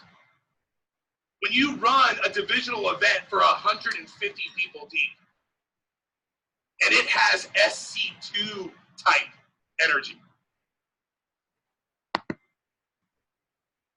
All that happens from recruiting. Recruiting is culture. And culture eats strategy for lunch. We made a decision that we were going to recruit big. That when those people stepped into office, that we were going to train the hell out of them. that regardless of their background, their ethnicity, their religious background or belief, regardless of the neighborhood they drove from, the high school they went to, their dad's last name, that we were going to make sure that they kicked ass at the job. And it takes time to build things, but it also takes consistent effort, consistent focus. Where focus goes, energy flows. You have to be intentional. It has to be a daily decision. Because recruiting is culture. I tell you what, this group is going to do some damage in 2020. This group knows the power of recruiting. This group is, right now, the chatter in this TLA class is winter break, I can't wait to get PRs in. Holy crap, we're going to light it up. Because recruiting is culture.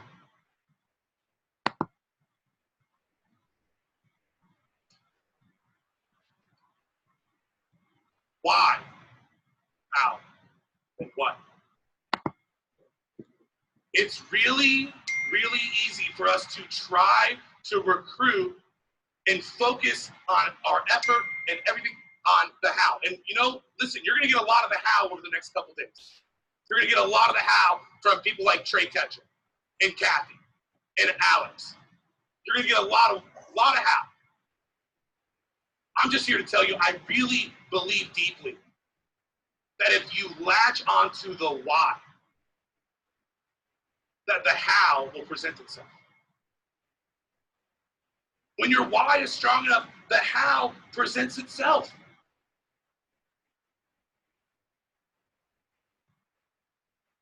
And I really was excited about giving this message because what it required me to do is to really sit down and for a moment, even myself, be intentional about how I'm operating in this business and why.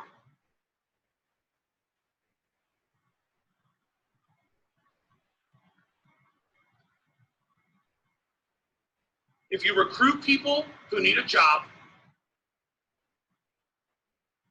they'll work for your money. If you recruit people who believe what you believe, they will work for you with blood, sweat, and tears.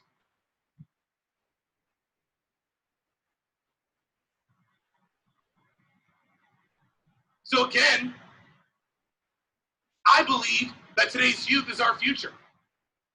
And that the traditional path of get good grades, get an internship, get a job when you graduate, is leaving soon-to-be college graduates unprepared to thrive in the new economy, condemning them, unable to contribute to and impact their families, their communities, and their vocation in the way they passionately envisioned for themselves. That's the why.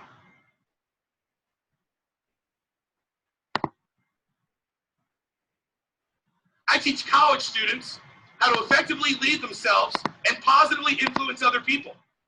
They develop valuable and applicable skills, experience indescribable personal growth. They establish a resume that differentiates them from their peer group, and they make great money doing it.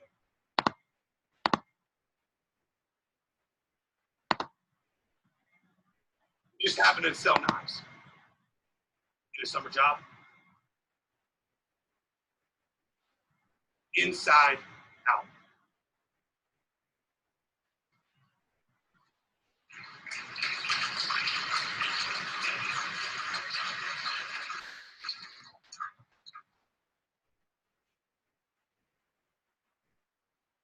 This is why I see myself here for the next 20 plus years.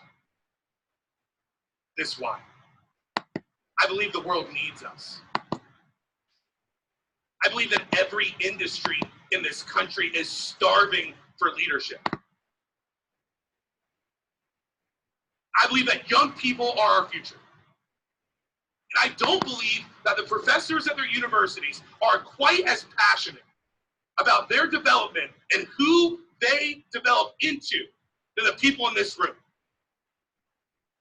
My challenge to you is to prove it with your how, day in and day out. Because if you build it, they will come.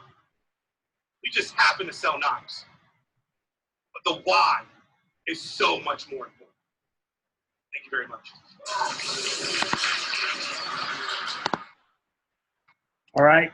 Very cool. Well, as lit as we might feel right now, according to Brandon, that's his word, writes it everywhere in our boards. I want you to take a moment. I want you to highlight what were the 3 biggest things that resonated with you, right? We could talk about that. Before we do, though, we're going to search for another video. So this is on here. And as a reminder, all I'm on right now, for those of you watching, is Vector Connect. I went down to Library, and I went down to Video Library, and I'm just searching for these videos, right? So pretty cool. So the next video is also on recruiting, and this is a great opportunity for you to look over the document I shared earlier, which is the new Vector video interview that's scripted out. And Alex Mazurek is going to walk you through this, right? Increasing your show to training. This is his first time on the SLC stage. And I remember when I became a district manager, I always wanted to speak at SLC, and then I was able to. And that was one of the most challenging things I've ever done in my entire life, being right before the Bruce Goodman, the CEO of the company, and right after dinner speaking to over 500 people, including the execs of the corporation. So pretty incredible opportunity, but Alex is going to walk you through it. So check this out, and then we'll discuss and talk. North Denver, because we put in so much work. You think about it, how much front-end work that we put in to get people in front of us. Again, everything we just talked about, everything that we've just learned, that takes hours and hours of focus, teaching people how to do that with you. And what can be kind of deflating sometimes is when you put all that in, and then 30% of people come to your training. And that can, over time, over and over and over again, that can really have an impact on you. That can really bring you down in your recruiting. So I've experienced it all, and I've probably experienced wherever you are at right now, I've probably been there. Like Dan was talking about, experienced the 50 to 60% shows. That was 3 years in the pilot of just knowing. Have you been in the zone where you just knew, like, whoever was sitting in front of you, they're coming back? And that is when you're just on fire, and business is good because you know everything you're doing is going to have an impact on your CPO. And then I've been there for the past 3 years. 2016 opened up, and 30 to 40 could not get above that. And it was frustrating, and it was a new territory, and that's absolutely what I blamed it on. It was 30 to 40%, and I just accepted my fate. I was like, this is it. I'm here, I'm at 30, 40%. We're going to have to put more front-end work in to get more people through the door. And then I got really fed up with that because I knew it was better. I knew that if I'd done it before, I could do it again. I just had to reevaluate. I just had to change things.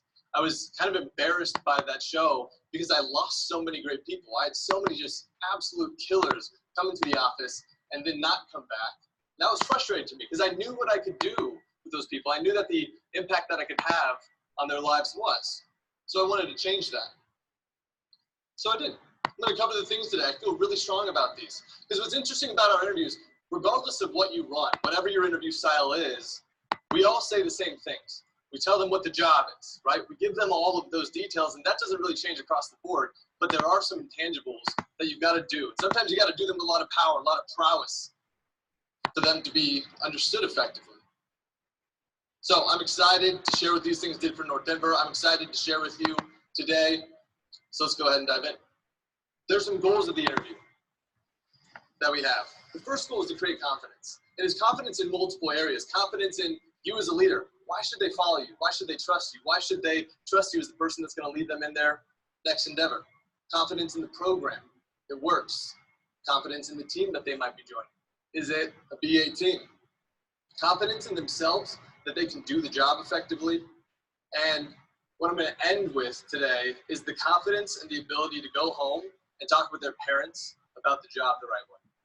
Once I implemented these things, I have not gotten the excuse of my parents don't want me to do the job in so long. So I'm excited to dive in with you guys on that. And then like Dan talked about, the trickle-down effect is going to happen. Trickle-down effect to launching more. Their experience that you give them in the interview, meeting their expectations from when they arrive to your training, go through it, and launch, it all has to align. So these things are going to help a lot with that. I've got 4 key components for you guys. I'm going to dive into each one. 4 key components in the interview that can positively impact your show percentage. And I'm not just going to go over them, but I'm really going to dive into the philosophy of why we're saying what we're saying. I'm going to give you guys some real world examples and exactly what myself and my staff say in our interviews as well. So first key out of our 4 is opening comments. When you hop into your interview after your pre-screen, setting the stage and setting the tone has really changed the game for us. Because if you think about it, you sat down with them briefly, you asked them some questions, you said, congratulations, you can go ahead in the other room and you can sit there and say, and then we're going to go ahead and get started, there's going to be other people with you. They still really don't know what's happening. They don't know what's going on. They don't know who you are. Some of them have no idea what the heck they're doing in this interview. They don't know what the job is. They don't know what Cutco Knives is. They don't know how it all comes together. And this is your opportunity to give them some insight into that and also some insight into you. So that way they can see you as a real person. They see you oftentimes as this some esoteric being that they're never going to achieve what you are. You're the manager. You're that person. But they need to see you as the person where you were sitting in those exact same chairs however many years earlier. So your personal story. I'm going to do mine for you guys the exact same way that I do it for our reps in my own interviews. So I say, congratulations, guys, for being accepted to the main portion of the interview. I make sure to address every single one of them by name. You want to have every name memorized. You never want to say you, come here, chairs in line. You want to have everybody memorized. So I have them all make their rows. I say, congratulations on being accepted to this portion of the interview. First off, I want to give you guys some insight into myself, kind of how I got started with the job, what I do here. I'm going to give you guys some insight into our team as well. I got to talk about them. I love them. And then I'm going to give you guys some insight into why I'm running interviews and kind of what I'm looking for right now. So first off, I'll get my name, Alex Mazur. I'm the district manager. I've been here for coming up on 8 years. I've been here for a while. I got the job right out of high school. I was actually recommended for this position. Like many of you guys were here, I got recommended by my best friend.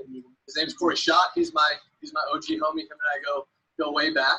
And he got the job before I did. He was actually working here for about 3 weeks before I got the job. I was working a different job at the time. I was working at Elitch's, Six Flags, Elitch Gardens. It's an amusement park, and I freaking hated it. It was the worst. It was the type of job where you could show up to work, you could work twice as hard as everybody else, but at the end of the day, you got paid the same as everybody. And that was a really frustrating place for me to be because I felt like I put a lot of work in. There was very little recognition. I didn't really feel valued. And at the same time, Corey was here with some other friends, and they were doing really well with the job. And so I asked Corey to put in a good word. I got interviewed by my now division manager. His name's Drew. I'll talk about him later on. And I really fell in love. The minute I got the job, I really fell in love with the opportunity. Not only did I like what I was doing for my job, but I really liked the types of people that I was around. That was the main thing. Because at Elitch's and Vector, we're about 17 to 25-year-olds. It's a pretty young environment. So it was the same age range, but what I felt coming into Vector was a complete 180 shift. It was a 180 shift in terms of focus, environment. I was around positive, motivated people that were really excited about building their future. I was around D1, D2 athletes, 4.0 students, a couple valedictorians on our team. It was just a bunch of young men and women who expected more out of themselves, and that really fired me up. My dad had always preached to me to surround myself with people that were better than me, and I felt that here. So long story short, the job helped me get through school. I never had to take out a loan. I never had to push the mommy-daddy button. It helped me save. It helped me learn a lot through the process as well. I was able to purchase my first home shortly after school ended, so while a lot of my friends were graduating and swimming around in student loan debt, I was able to start investing, and this job taught me a lot of that. So that's a great segue into our company. Our company is Vector Marketing. Our product is Cutco. Vector's been around since 1981.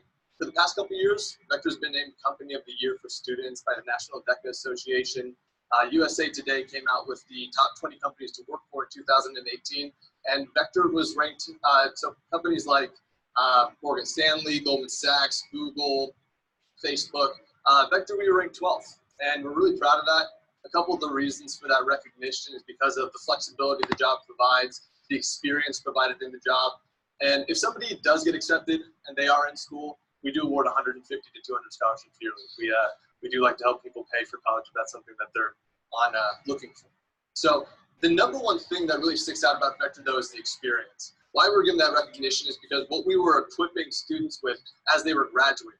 The unemployment rate for students right now at college is really high. It's about 50 to 60%. 50 to 60% of students graduate college and end up not having a job as soon as they graduate. And one of the biggest things that we saw when we looked at that is that so many students, tens of thousands of students, graduate every single year with incredible backgrounds in their education, their degree, their major, but many of them lack real-world experience. They have very similar degrees, very similar experience in terms of, fast food industry, retail, folding clothes, whatever it is. Not saying those are bad, but they're not equipping people for their future. So that's what we focus on. We focus on the personal, professional, financial development of everybody that comes onto our team. What I want to do is equip students for later on. I've got all sorts of degrees in the office right now, doctors, lawyers, architects, engineers, and what all of them need are interpersonal skills, time management, goal setting, relationship building. So that's what we focus on a daily basis. So when I look to work with somebody, I look to work with somebody that is excited to grow themselves personally, professionally, and financially. Not someone who just wants to show up to work, do the minimum amount, and get a paycheck. So that's opening comments. It's about popping fear bubbles.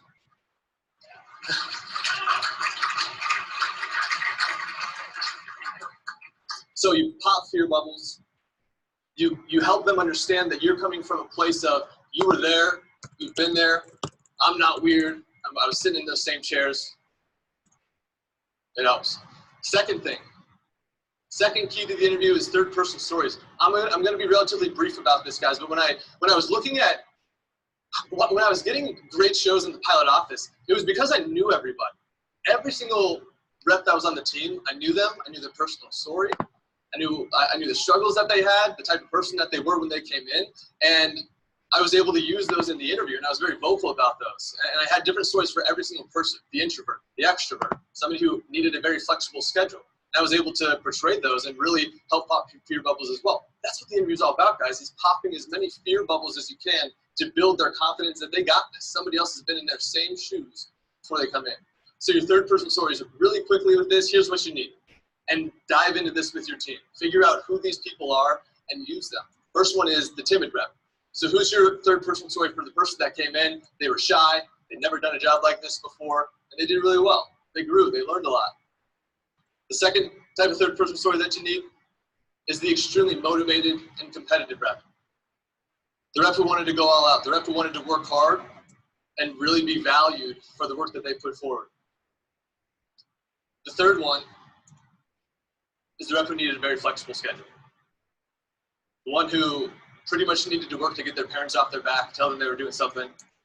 And what reps need to see is that you understand the need for flexibility. You understand what that needs to look like for each person individually, and you're there to cater to them as well. So that's number two, is really utilizing your third person stories. Number three is your stump speech. And what Brian did, man, that got me so fired up because I love delivering. I love delivering a stump speech. The stump speech is my favorite part. And through those 3 years of awful shows, I did not have one. I didn't have a good one. I didn't have one that actually made me excited to give it and talk about it. So this might be a glaring thing with your interviews that you may need to address. But the stump speech, jumping right to the end of the interview session, needs to dive into, here's where our team has been, here's where we're going, we're looking for incredible people to join. We don't need you, we want the right ones. So when I get to this section,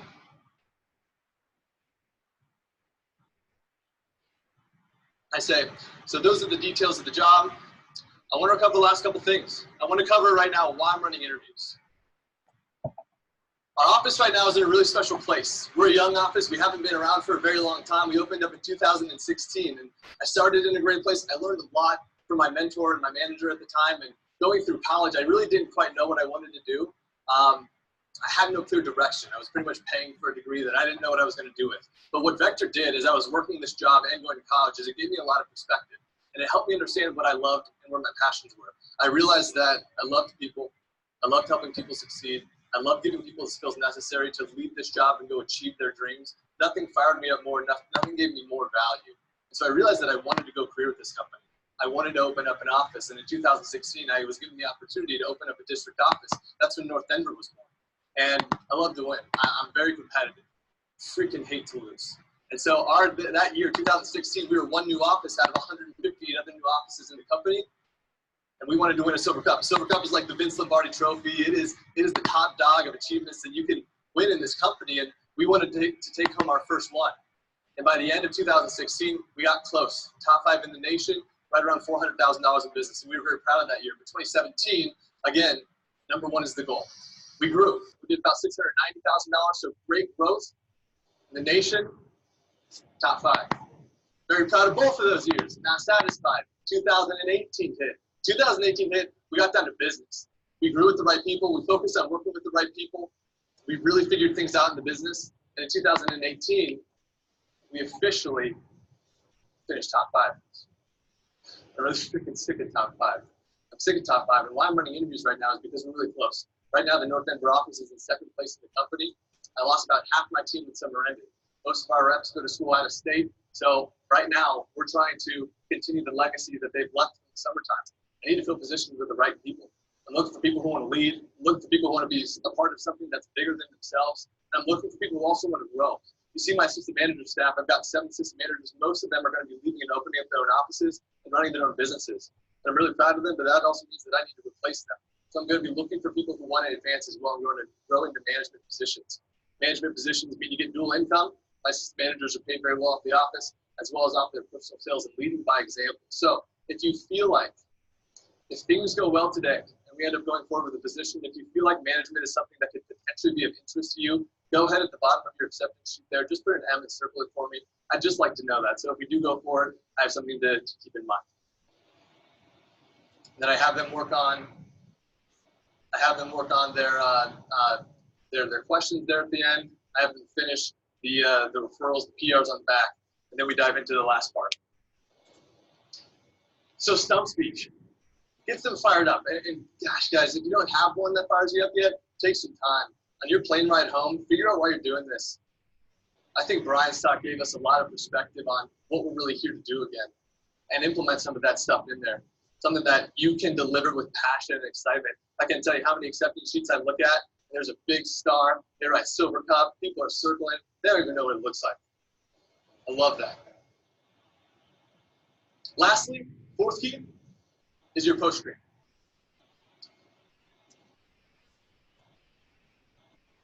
Now, your post screen questions, I don't feel like I do a ton special with the post screen questions, so I'm not going to spend a ton of time on that.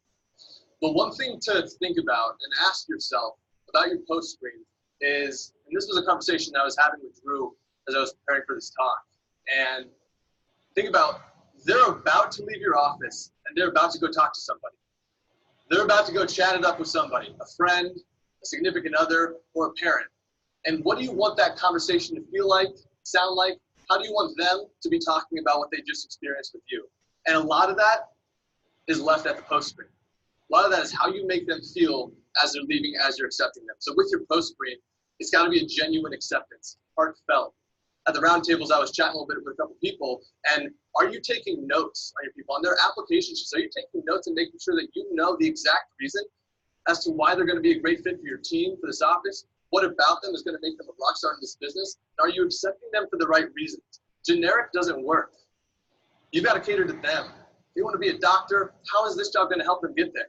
So be prepared for your acceptance, because it's got to come from a really good place. So that way, when you shake their hand, you can look at them and you can say, I'm so excited to have you on this team. Like I'm very excited that we got to sit down. I cannot wait to introduce you to the assistant manager staff. Whenever we do bring somebody new on, their first thing that they enjoy doing is meeting somebody brand new. So I cannot wait to tell you all about them. So good, heartfelt acceptance. And then the last part is how you leave them. I'm going to chat a little bit about what I talked to them about with their preparation and coming in the right way. Their names list, we like to have that prepped on the front end and then do more work on it throughout training, and then how to go talk with their parents about all this. So good handshake, congratulations, welcome to the team. Let's cover the last couple things. I've got a couple things here for you. I've got an info sheet. It's gonna have all the reminders that you're gonna need for training on there, timing, everything like that. It's all here. This is a brainstorm sheet. I'm gonna come back to this. This is a packet for your parents. I absolutely want you to share this with them. I'm gonna chat about this here in a second. So first off, on our reminder sheet, if you could for me show up 15 to 30 minutes early, bring a notebook and a pen for good notes, dress professionally, bring some snacks with you. I will be buying dinner for the office that first night, so I have you covered there. Put a star next to this one for me, your brainstorm list. I'm gonna come back to that. We'll chat about that here in a second time. And then bring your cell phone and cell phone charger with you to training. So the star that I put next to this guy, your brainstorm list, if you remember in the interview, there was a girl that I chatted about. She really wanted to get up to a strong start in the job. She wanted to kind of hit the job running versus crawling into this. You remember Jenna Ebert? Yeah, this was the #1 thing that she worked on. She wanted to come in with a lot of names and numbers of people that she could potentially see herself practicing with in her first couple weeks on the job. This would be the #1 thing I would focus on coming in prepared to training. Most reps have about 20 names and numbers on here. Some come with between 20 and 30, and our top shoot for that 50 mark. So for this list, this is just a list of people that you think you could potentially feel comfortable practicing with in your first couple weeks on the job, not people that you're definitely going to show. And for this list too, I don't want you to call any of them. I don't want you to reach out to any of them before training. I teach you how to do all of that in training. We have a script for everything. It's really simple, so I have you covered there. But a couple people you can put on this list, like for me on my first line, I put my parents, I put mom and dad. Line 1, put their phone number, grandparents, aunts, uncles. I had some of my friends' parents on there, some of my parents' co-workers, a couple neighbors, just people I thought would be potentially nice enough to hang out. And the biggest key is I sat down with my mom and dad and let them know kind of what I was doing. We went through their cell phones and built that up as well. Any questions for me on that? And I will elaborate on that if need be with them. You guys can talk with me about that later too. But then the last part is how they leave and how they talk with their parents about the job. So that packet, that parent take-home packet, is so powerful. You got to use that, and you got to use it the right way. So last thing what I have for you is a packet that I want you to share with your parents. So when you go home and you talk with mom and dad about the job, you're going to get one of two reactions to the job. I've learned a lot from working with so many parents and students over the years. And you'll get one of two reactions. The first reaction is if they know about the job already. I mentioned Jenna in the interview, and I mentioned that both of Jenna's brothers sold Petco in college.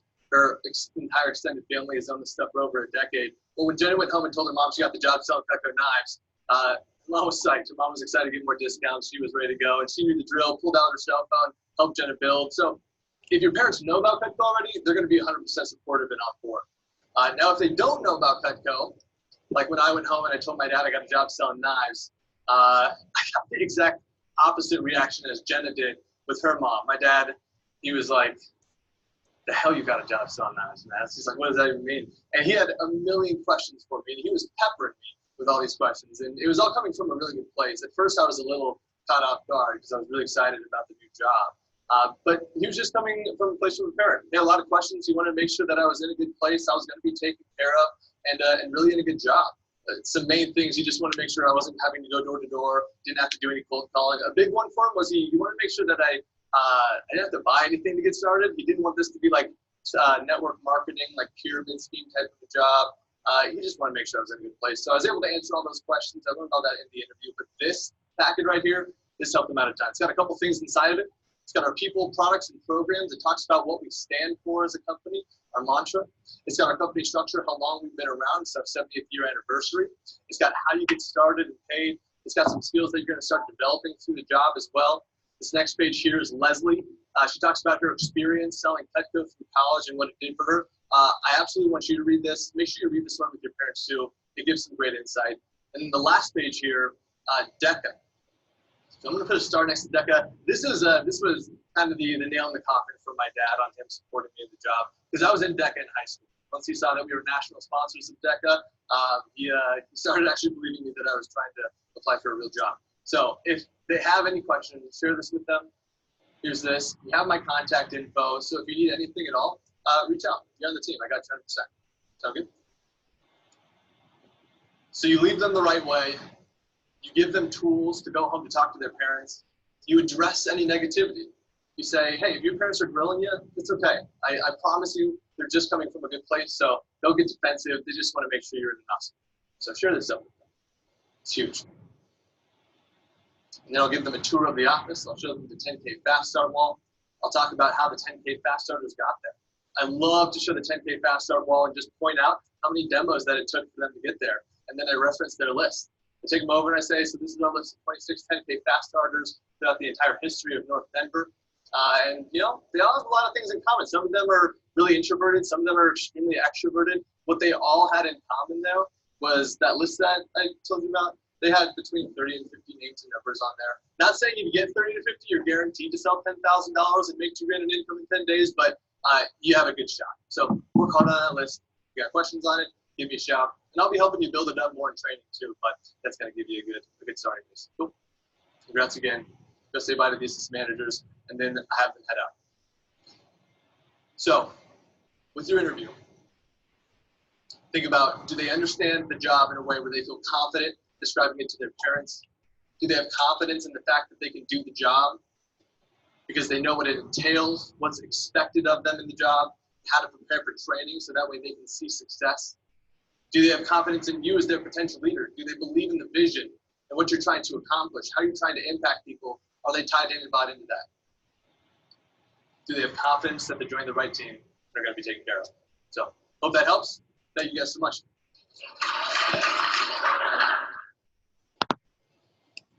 All right. Very cool.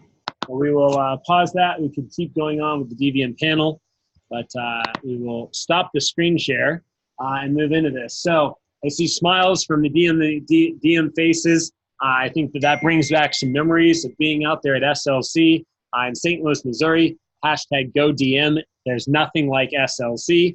And it's amazing how, how long ago that feels, right? But also how recent it feels too with the memories of it. So we've got exactly about 10 minutes, 12 minutes to discuss and have some major takeaways from that, right? So I would love for everybody to bring those to our attention. I'm going to go ahead and bring the Zoom over here so everybody can see that as we move forward, and we can start to discuss what that was. But you had one message that was all about recruiting mentality and what recruiting is, right? You had the other message about, really capitalizing and running a great interview to get people to show up. And I think that one of the great multiplier effects in a business like ours is efficiency, right? How efficient can your funnel be? The more that goes in and the more that comes out, right, means more efficiency. But when you start to take those lines and you start to cut them down, right, that's where you start to have that bottleneck, and it can be challenging. So who would like to share real quick about some of their big takeaways and what a difference that made? I'll share. Okay. Yeah, just real quick updates, things that make a difference. Go ahead.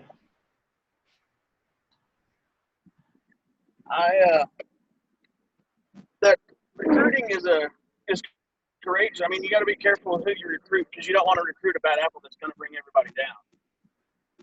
You want to bring someone that's going to add to your team, not take away.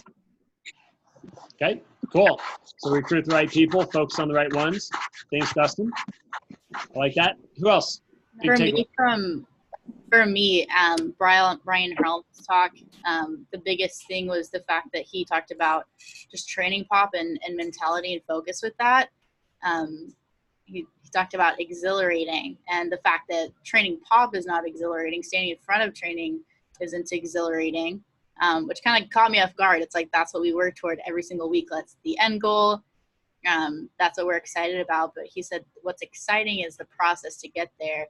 And so many times, like, we treat recruiting and interviews and the week prior to training as kind of just the chore, like get your numbers, sign the people, and then you get to training and it's exciting, and like standing in front of a training class, you put this pressure and like sometimes anxiety of like, are they going to pop? Are they going to sell? Like, am I going to hit my goal? When really it should be, he said, a foregone conclusion that that's going to happen if they're in front of you, like having that confidence that once you're there, you're good to go. But treating the process as that's exhilarating and just changing your focus in that area, which is hard, and we don't default into that, but I think that that's a really good goal for me, especially to start focusing on. So that was my biggest one. And then just the fact that culture eats strategy for lunch. And I think that applies to just every area that really stuck out to me. So. Yeah. I love that culture is when players tell other players that's not how we do things, right? And I think that, my favorite days are not the days that we sell the most Cutco. My favorite days that I have in my entire career with our company are the days when I go home knowing that I worked my butt off to change some lives, right? I worked my butt off. I'll never forget the day that I had Memorial Day, one of the biggest recruiting days of the summer, and I was in Denver as a pilot. And I was the only one that didn't have a family around, that didn't have a barbecue to go to. And so I took all 4 interviews in one day. And I'll never forget, that's back when we did the hour-long group. I had to write things on the board. I had to say everything word for word. There were no videos. And that one day was such a victory for me, because here's the deal. I had over 60 people walk through the door for interviews that day, and I accepted less than 40 of them, right? Or right around 40 of them. I had multiple people walk out. I had a dad who called his daughter and said he was going to threaten to call the cops because it was a late interview. It was like 7:45, 8 p.m. at night. Our outside doors locked and he couldn't get in. He started freaking out about his daughter, and she brought that up in the group interview. There was nobody there to second man, right? I remember people walking out and everything, and it was so challenging. That was one of my most challenging days of my entire summer. And at the same time, like one of my most exciting days of my entire summer, because I had gone through the process running 4 back-to-back interviews in a day. I literally, by the end, I remember saying the same things, right, multiple times. And the day after, right, it was so exhilarating. I went to bed. I was so exhausted. And I got a call from Mike Lancelot, the previous CEO of the company, that told me I just won an award called the Lancelot, right? The Sir Lancelot, which was only awarded to one person every campaign. And that award has since been taken away. But it wasn't just based on sales. It was based on leadership. And I had been trying to win that award for 3 freaking campaigns straight. And I'd always been a runner-up. And I gave up on running, like trying to win the award. I was like, screw it. That award's not mine. Somebody else can have it. I'm just going to focus on impact and leadership. And when I finally focused on the right things, I ended up winning it, but I ended up getting the announcement literally the day after I had that experience, right? And it was just such a big deal for me, such a big breakthrough. So exhilarating to be able to walk in and change people's perspective on things. I love that. And even to this day, Ayame was running an interview. I loved walking into the interview at the end of it. And I just sat there for 5 minutes and talked and just shared things. And I love how when people tell me how they honestly feel. It's like, how'd you guys feel about Cutco? It sounds really good, but I mean, honestly, it just seems too good to be true. And I was like, exactly, you're getting it. That's what I thought too, right? Like just having fun with that and just enjoying the process. So thank you for sharing, Melissa. Good. Who else wants to go? Big takeaways, right? A nugget, something that changed in your mindset. Nothing in life that is worth it is Nothing in life that's worth, or nothing that's what? nothing in life that's worth it is not. Got it. Okay. I think it's Cool. Yeah. I have something, Nick. Can you hear me? Yeah, sure. Go ahead, Daniel. Well, so one thing that I loved that the second guy pointed out is that you did sit in their chairs before. You started where they're sitting now. It's okay to talk about like your team, where you came from, because that's where they are now. It's great to get to know their name, to memorize their names. That's a struggle of mine. I'm bad with names. I got to get better at that. You know your names, know their struggles, and be vocal about it. You got to build that personal relationship, because I know if I believe back at my interview, Melissa did build that personal relationship with me. I know that had a big impact in me coming to the interview. Like this, she treated me like a person, and that was great. And she didn't treat me like a number or like just anyone else there. And I really appreciated that. So I appreciate that. So something to really keep in mind for running an office: treat them like people, and always treat them like people, even after you get the job. You don't want them to walk out because they feel like numbers. And that's all I have. So cool. You know, I would even say it's not even, it's important. I think it's necessary. I think it's necessary to explain to them the fact that you started where they started, and everybody in our company starts where they start. In fact, that's one of my favorite parts about the job is the only people that advance within the company start at the bottom, right? Even the CEO of the company started right where you're at today. And I love saying that, right? Because I think that that's what makes it such a fair and equal opportunity for everybody, that nobody has the advantage on somebody else, right? So pretty cool. Thank you. Good. Who else wants to share?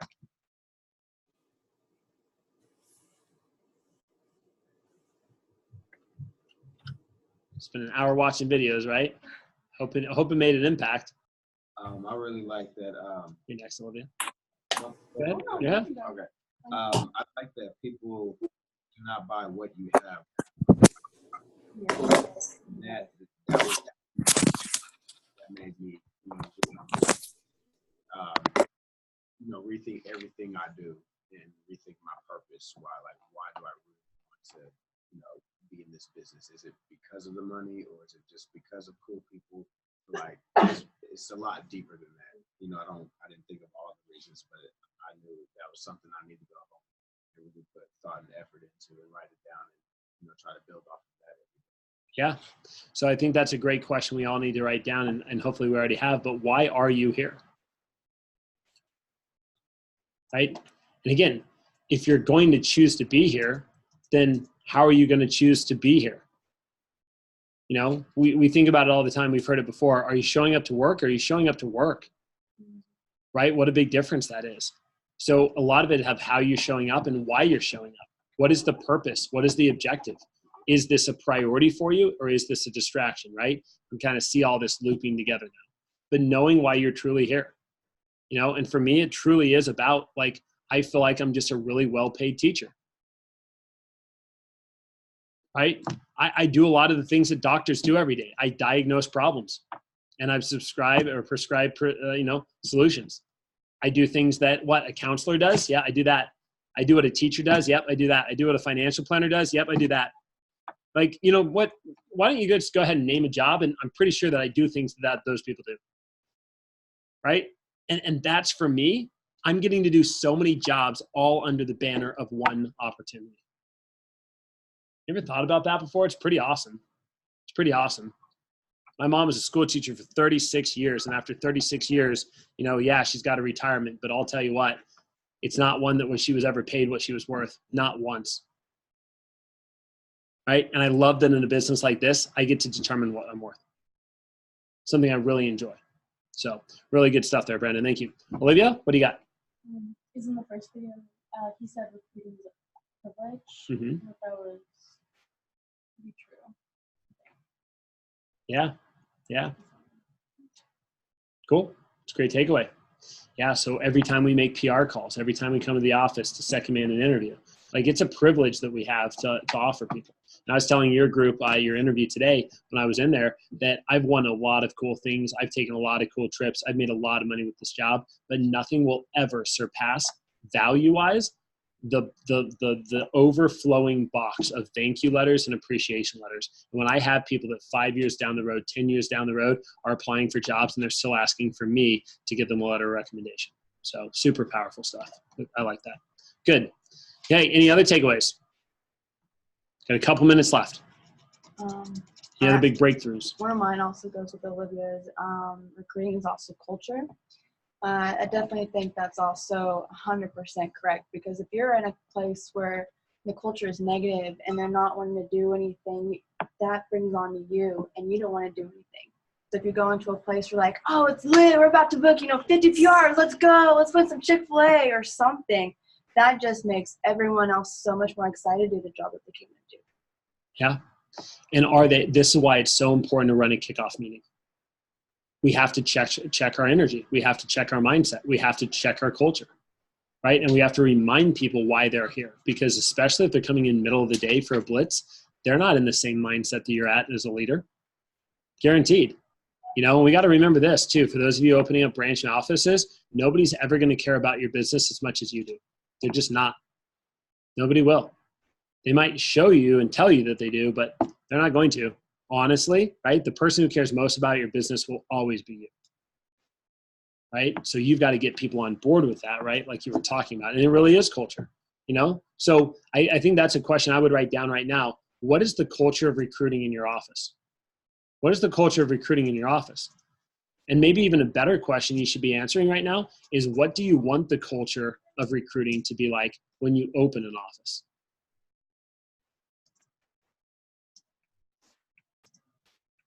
So what's the current culture in your office, and what do you want it to be like when you open your own office?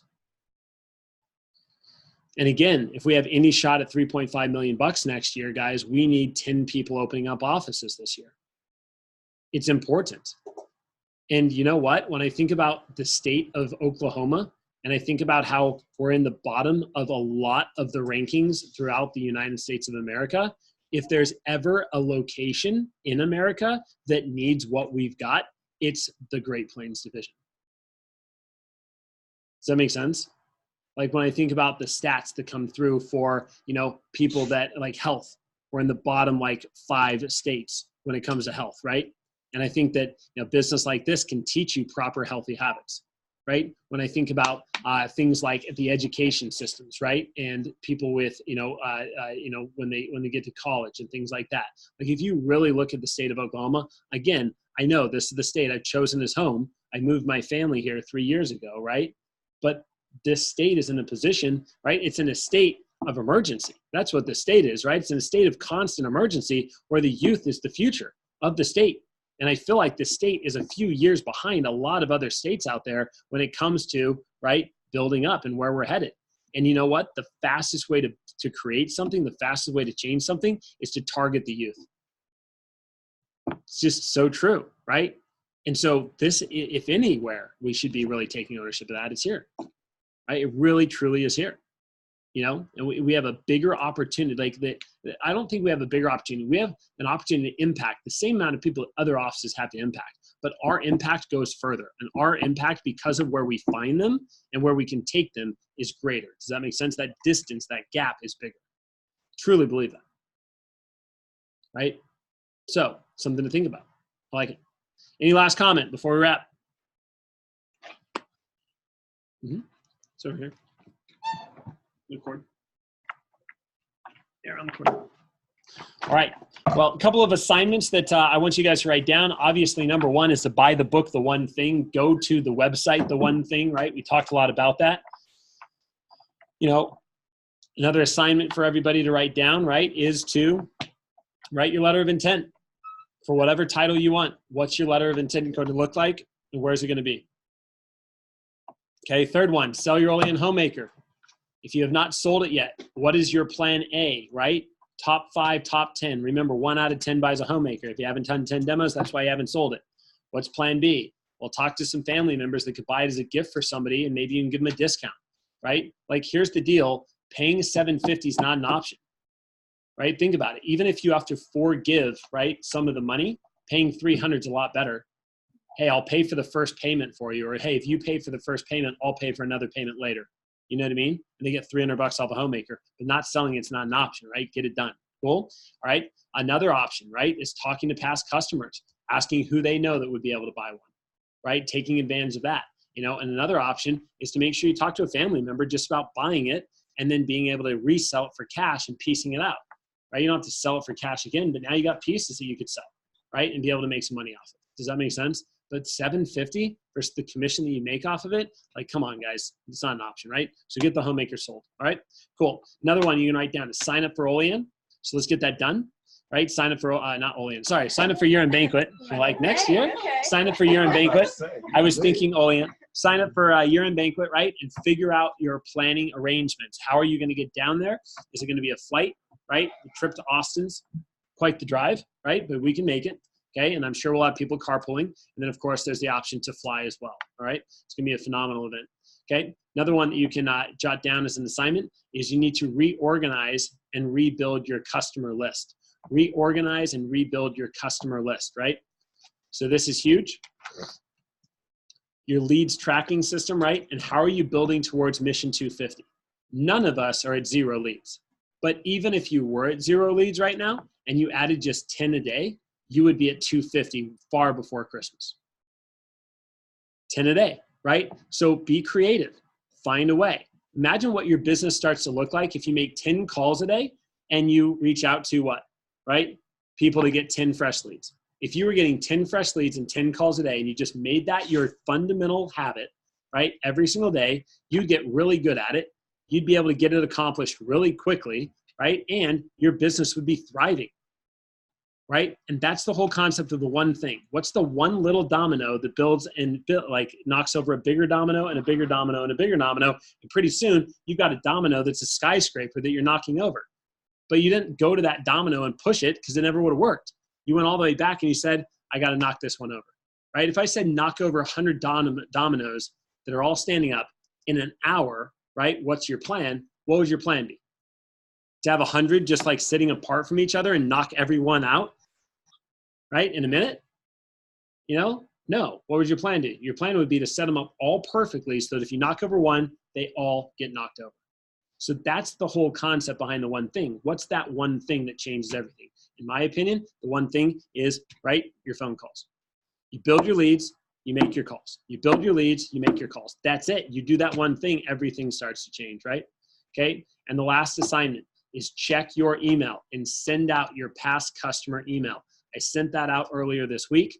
This is the week that is the end of November. There's a lot of priority for monthly bonus for your manager and a lot of priority in the pilot for making sure that we hit P-Banquet, right? We cannot miss that, okay? But for every office, we need to make sure that we continue that all the way through December. The 3-step process, and I haven't talked about holiday email, so I'm glad I'm talking about it now, is step 1, send out the email. It's so simple. The instructions and the deals are already there. You just need to attach it and get it sent, right? Step 2 is we need to make sure that after we send the email, we follow up with a text message. Text message for everybody or a phone call, right?